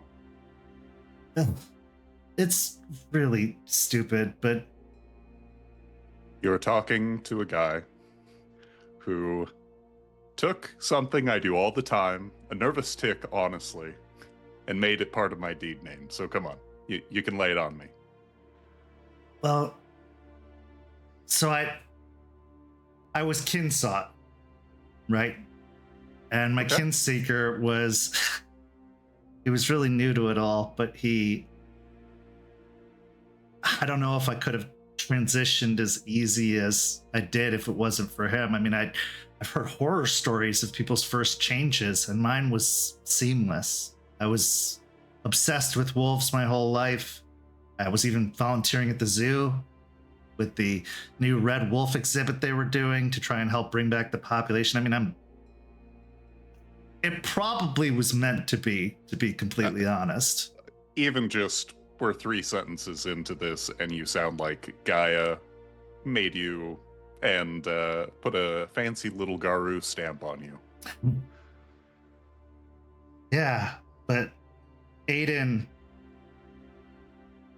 made me believe I deserved it. Because it was scary. I mean, you know, this life is so terrifying and perilous, and I guess if I had to pick a name for myself, it'd be Honors His Seeker. Because Aiden died saving his pack, and he knew he was going to. You know how spirits are. I've come to learn how they are. They can be very coy, but they can also be very honest, and they can see things that we can't necessarily without their help. And I remember our last conversation, and I remember the feeling I got that he was saying goodbye because he knew what was coming. And I guess even though we're not of the same tribe or the same moon or anything like that, I kind of think of him as like a dad, a guru dad. And I would never want to do anything to tarnish his perfect 1-0 record of kin seeking by being a fuck up or being corrupted or anything like that. Well, I've met you for 3 minutes now, and you seem like a good kid. So, Thanks. I don't know this Aiden, but as a child of Gaia, I can safely say, regardless of tribe, auspice, whatever, if you can build that kind of relationship, the one where you can look at someone else and see a piece of Gaia in them, something to love and cherish and strive for, you already got your life set, man. Yeah, I've been working here and learning as much and as fast as I can because I want to go back someday. I mean, I was born and raised in Tampa. That's my home. Oh, okay. And yeah, I there's anywhere that I want to assist in all of this, it's there because they are the kindest, most dedicated guru I've ever met. And I mean, this is our tribe, man. Like, we're all here. We're all children of Gaia, and this is what we do. But if anyone could have easily been children of Gaia, it's them, with how dedicated they are to this, with how they're not giving up the fight by turning something that was believed to be forsaken or lost into something and keeping it after it had just been completely written off by everyone before them. As Terrance sort of goes over this, explanation of like purpose and motivation, Izzy sort of immediately weaves together that, he's talking about that place. And his motivation, as much as he wants to be supportive in this moment, changes. And that smile gets a bit stiffer as he goes, "So you're from Tampa?" Yeah, born and raised. Been to the Sept down there? Yeah. Was there for the original cairn building. Was there, had a couple of visits in between. And in fact, I've seen a couple of them come through here. In fact, when you mentioned Charles, even though nobody else knew them, I will never forget Charles, as long as I live. I can see he left the same impression on you as he leaves on everyone else. You say I was born for it. I say, how did that guy become it? Who wears a suit all the time? I think he sleeps in the thing. He does. I can attest. But, and at this, Izzy seems very conflicted, because on the one hand, he has a rather selfish mission to find Charles, but the more Garu are sort of like in the circles of relationships, the less and less he feels like he can justify his actions, and especially as he looks at Terrance, who just shared with him his, hopeful deed name and, the teacher that inspired him to fight for Gaia, and he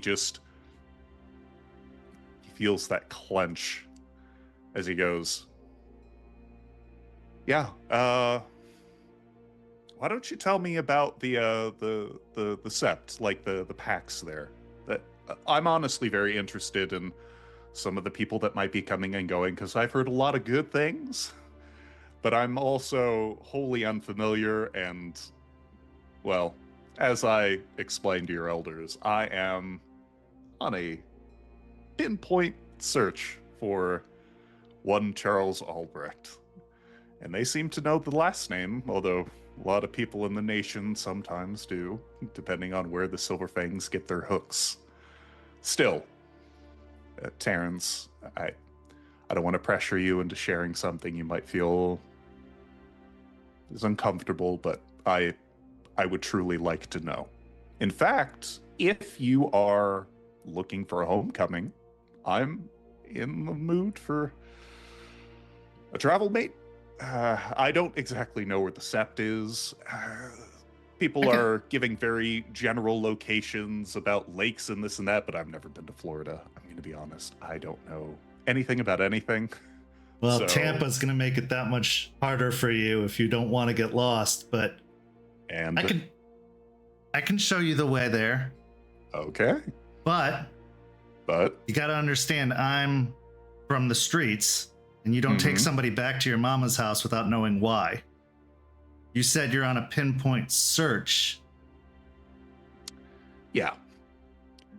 Well, it's a story.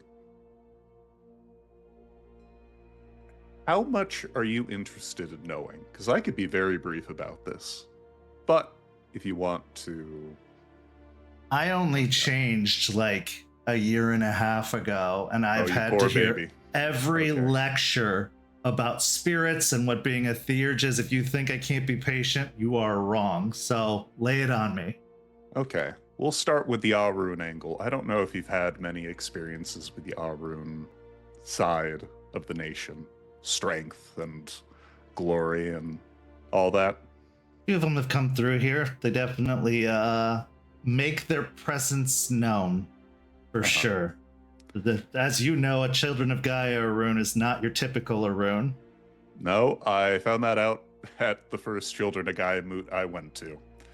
And, God, it was so long ago. I want to say, before I get started, I'm happy that Aiden found you and gave you a first change that was kind. Surprisingly Myself, yeah. Myself, many other Garu did not have that. I killed 2 people, classmates. And I spent a good week or 2 hiding, because I didn't know what I was. I didn't know what was banging around in my head, these whispers, the rage, none of it.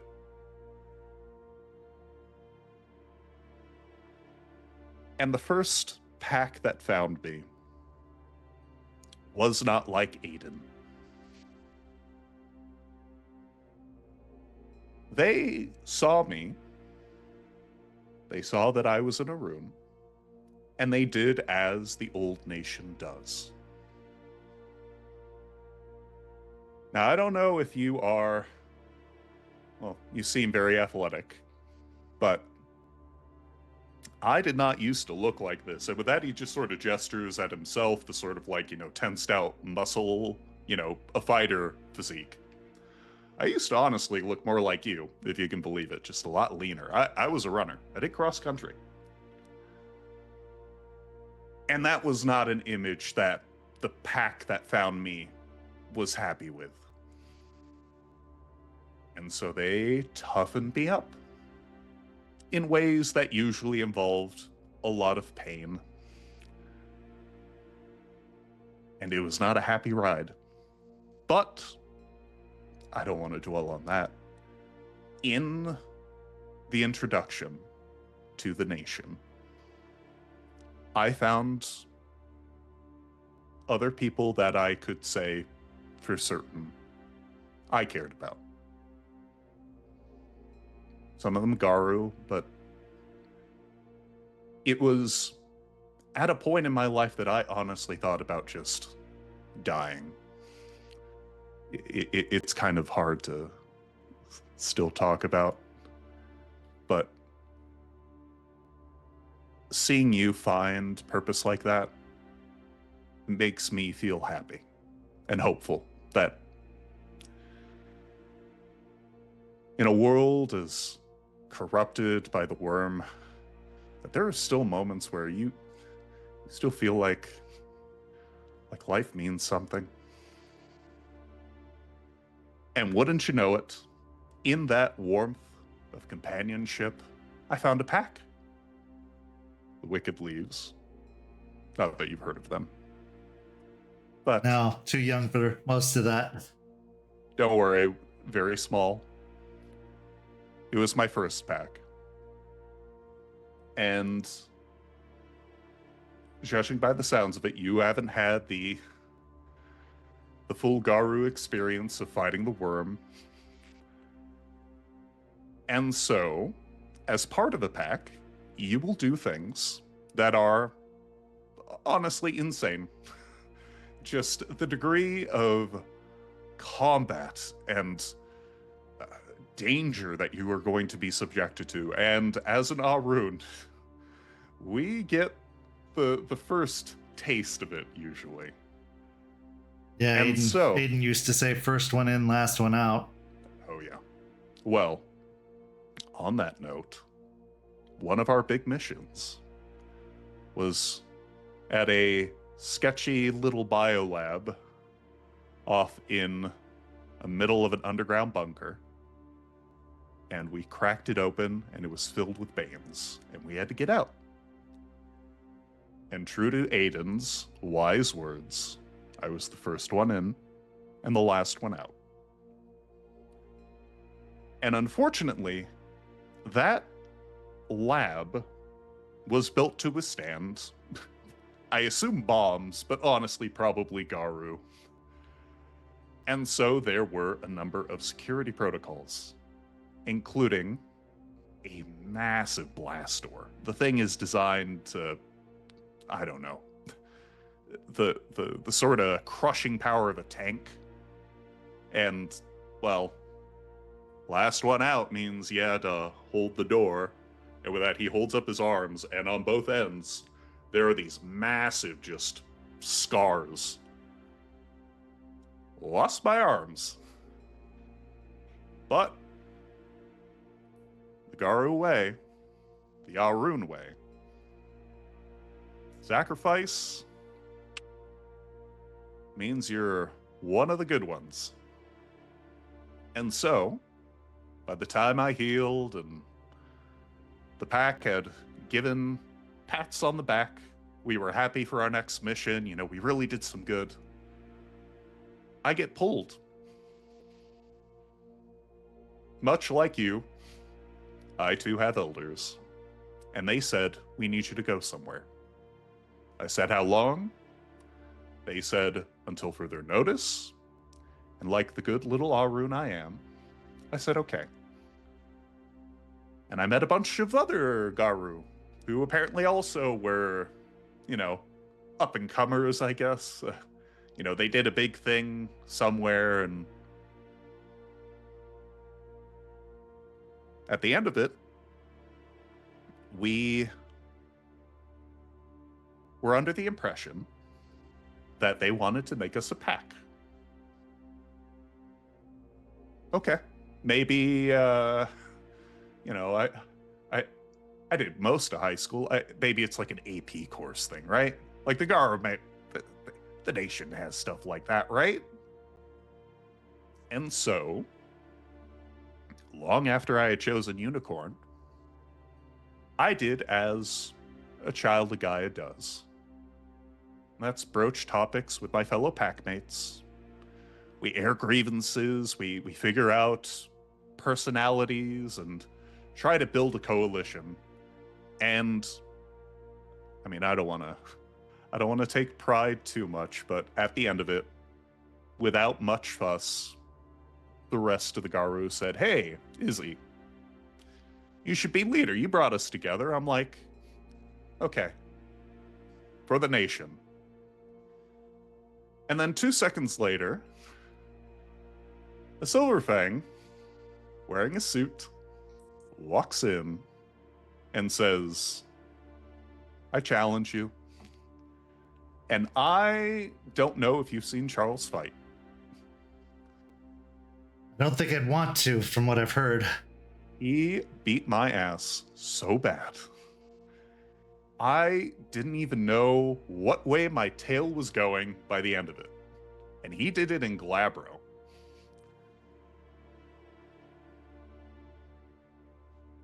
That was my first introduction to Charles. And as much as I want to say he was always this monster, this cruel thing of Silverfang nobility or whatever the fuck, it just kept going, as life tends to do. 1 month with the pack became a year, then several years. Honestly, it was half a decade. And that impression of Charles stuck with me, but also I got a little bit more of an insight with him. And it was in that I almost forgave him. But by the time we were set to I don't even know what. Do Gaia proud? You left. just boop, gone. No word, no note. We tried calling his uncle, blocked our number, and we were left on our own. Everything with that pack. Years just bleeding together. Me trying to find common ground with him, and he just fucks off. And at this point, Izzy is getting, like, visibly angry, like the rage is beginning to really boil up. And so, when the pack falls apart, all of a sudden, I'm the one left holding the fucking bag. And I try to keep it together. I really do. But at the end, just people are people. Garu are Garu. And the next thing you know, you're up answering a fellow packmate's call that their wild pack in the hills of Montana are getting abducted by spirals, and you go out there to investigate, and one of your packmates gets just, I don't know what idea got into his fucking head, Paulo, that fuck.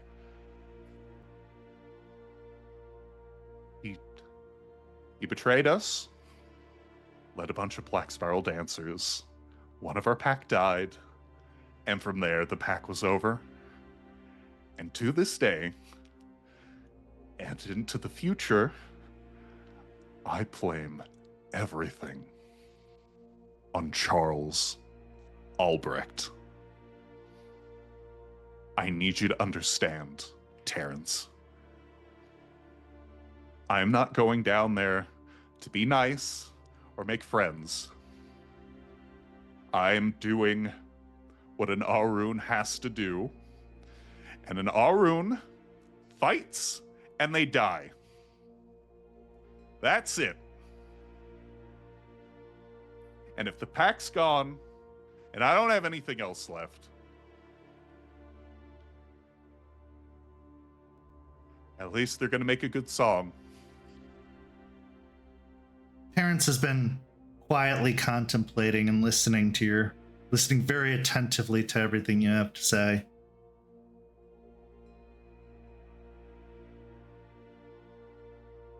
I'm sorry that happened to you. That's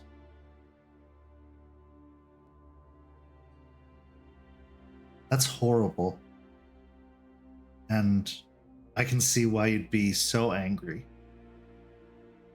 I know the first instinct I had after hearing that Aiden was gone, I got very angry too, because I felt like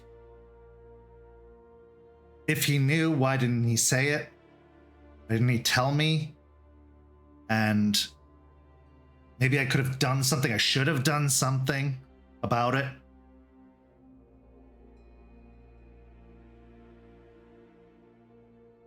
Then I came to learn we're not entitled to all the answers. Even as Guru, definitely as humans. We don't know everything. We don't know the reasons, the motivations, we just don't know. And that's not in any way to diminish what you experienced or what you're struggling with or what you're doing, but I'd say this. I would be very sad to lose an Ahroun like you when there's so few Guru coming around, changing. I hear there's less and less every year and that the death tolls are continuing to mount. So it seems like we need every able body we can get if we're going to have any impact on this war.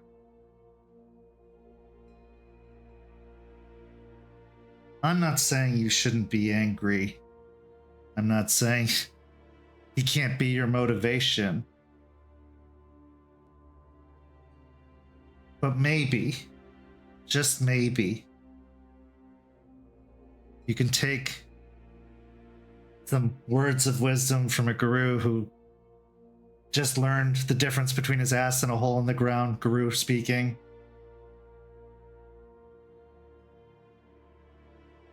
Be better, not bitter. Going and throwing your life away to make, what, a point to have a grievance? I mean, I've never really understood the purpose of challenges. Most of them seem really silly. But a little bit of patience, a little bit of empathy, a little bit of understanding, maybe even a conversation would have made the difference.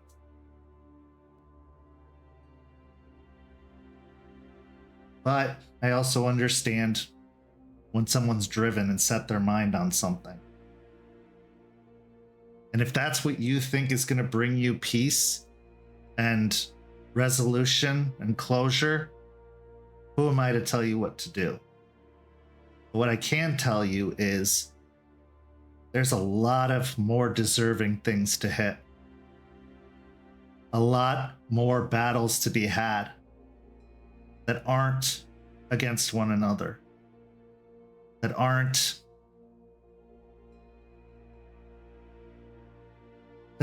going to amount to very little, because they're not going to bring anybody back.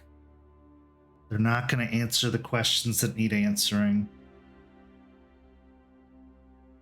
And if you're lucky, maybe there'll be a song, but you don't control what kind of song it is. Could be a bad one. And I think from everything I've learned about you in these couple of hours, you deserve a good song. A heroic song. You can honor those that you lost, just like I'm trying to, by continuing the fight in the right direction.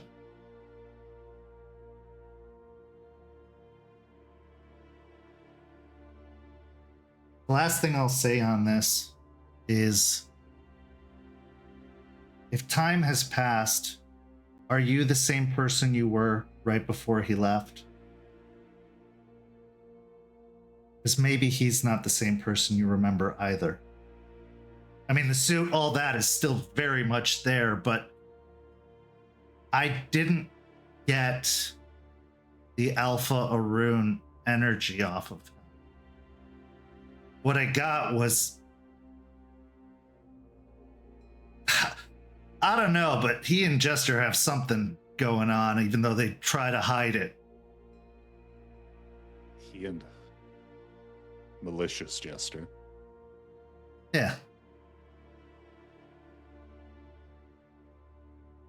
Maybe he's changed. And maybe what happened to him and you wasn't in his control. Or maybe it was. But wouldn't it be better to find out first than just throw the immovable object against the irresistible force and see what is left?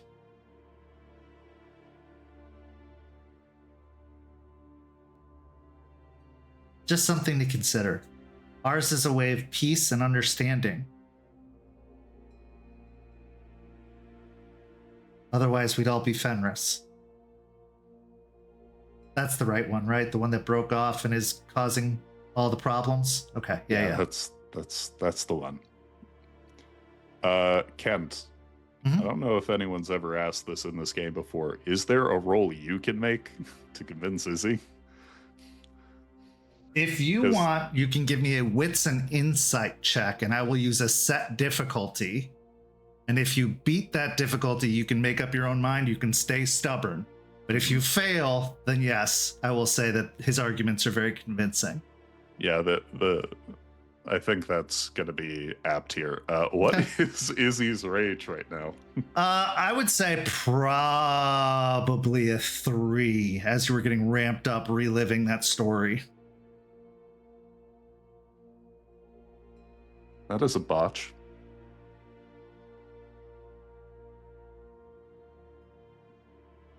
I will say, Mm-hmm. that he has made a very convincing point. And maybe it leans more towards the be better, not bitter. That is the most convincing part. Out Arun, the Arun, effectively, rather than just being another sacrificial lamb that'll probably be forgotten. Maybe that sticks with you. However, I will leave you the opportunity to make up your own mind in your first encounter with him, but you won't jump straight to aggression unless something provokes that aggression. Does that make sense? Yeah, Okay. I think so. Is he from a relative stranger? Here's the story, and even without realizing it, both him and Terrance sort of do as Unicorn dictates. They build a connection, they share, they, discern and discover and heal. And even though he necessarily didn't want it, he wanted to just sort of like hold on to the anger.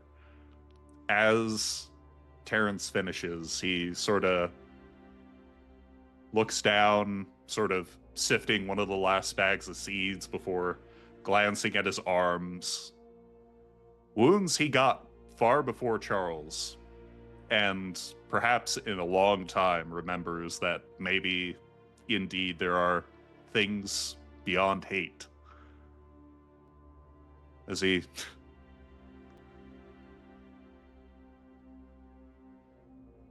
what did you want your deed name to be again? Honors his seeker. You tell me the next moot you're going to be at. And I suck at the songs, but I'm going to be up by that fucking bonfire telling every Garu at that moot what happened here, okay? Yeah. Well, we obviously made up a place for you to stay the night, but if you want, we can head out first thing. I don't know why, I just feel a bit tired all of a sudden. I think I'm going to stay one extra night, if that's all right. Of course. Vendettas and grudges do that. They're exhausting. That's why. You have experience? Oh, or is yeah. that what people do? Oh yeah, okay, I was okay. bullied as a kid, and I lived a very tough life growing up, but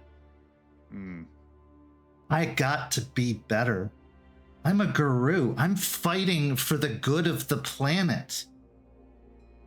I don't even know if they're alive or dead, if they're doing anything, but it doesn't matter. I'm doing something. Something great. So what does it matter what they're doing? What does it matter what they're up to? Can they talk to spirits? Can they save the world? Maybe they can, but I know I am. The rest is just blah blah. Izzy, without much of a additional word, goes in the most Arun way imaginable, just a light punch in the shoulder.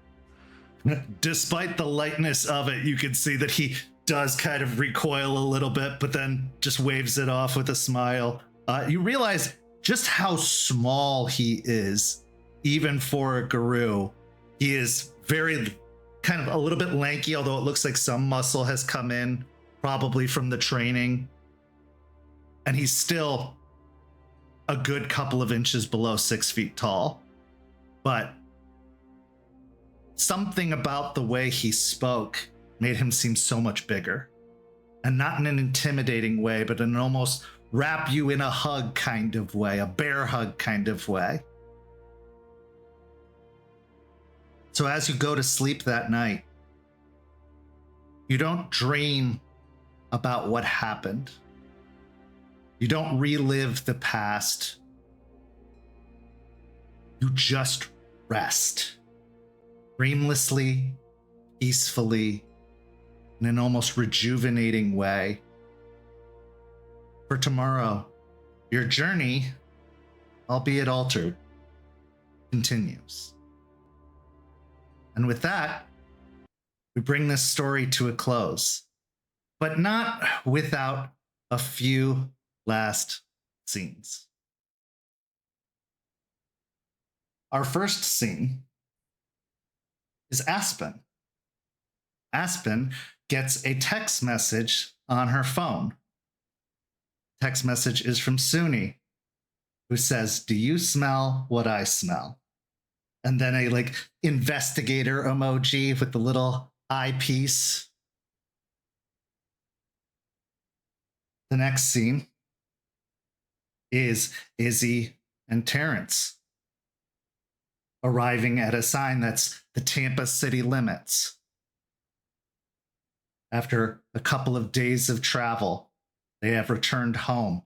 And the look on Terrance's face is of such joy and peace, like someone who's like a dog or a soldier returning home to be greeted by a really happy dog.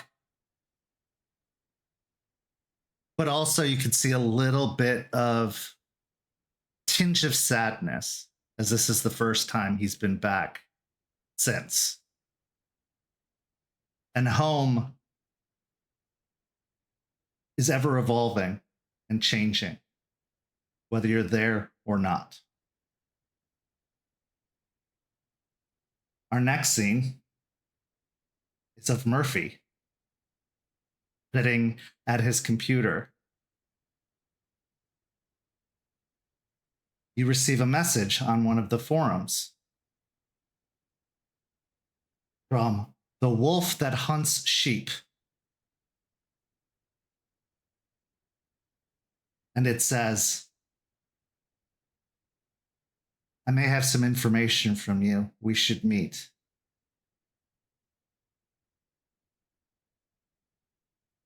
And then finally,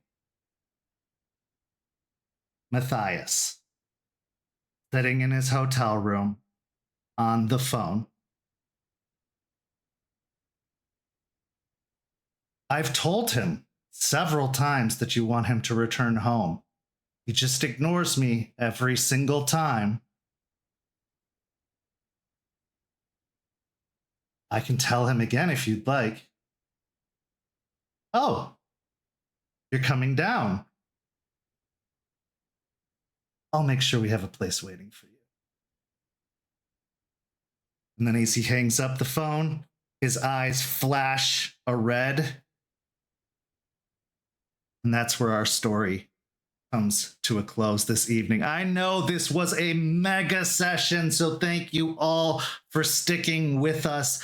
And go tune into Hellhounds this Friday over on YouTube to see what happens with Raymond and the rest of those crazy, crazy misfits as they continue their journey. And we'll be back next week with another episode of Rage Across Tampa. Go sign up for the Ko-fi so you can see the Rosebud Thorns from this amazing session and much more, and you will be supporting this amazing channel and these amazing people and all of the amazing. For them, I'm Kent. Thank you for joining us, and we'll see you next time. Have a lovely evening, everyone.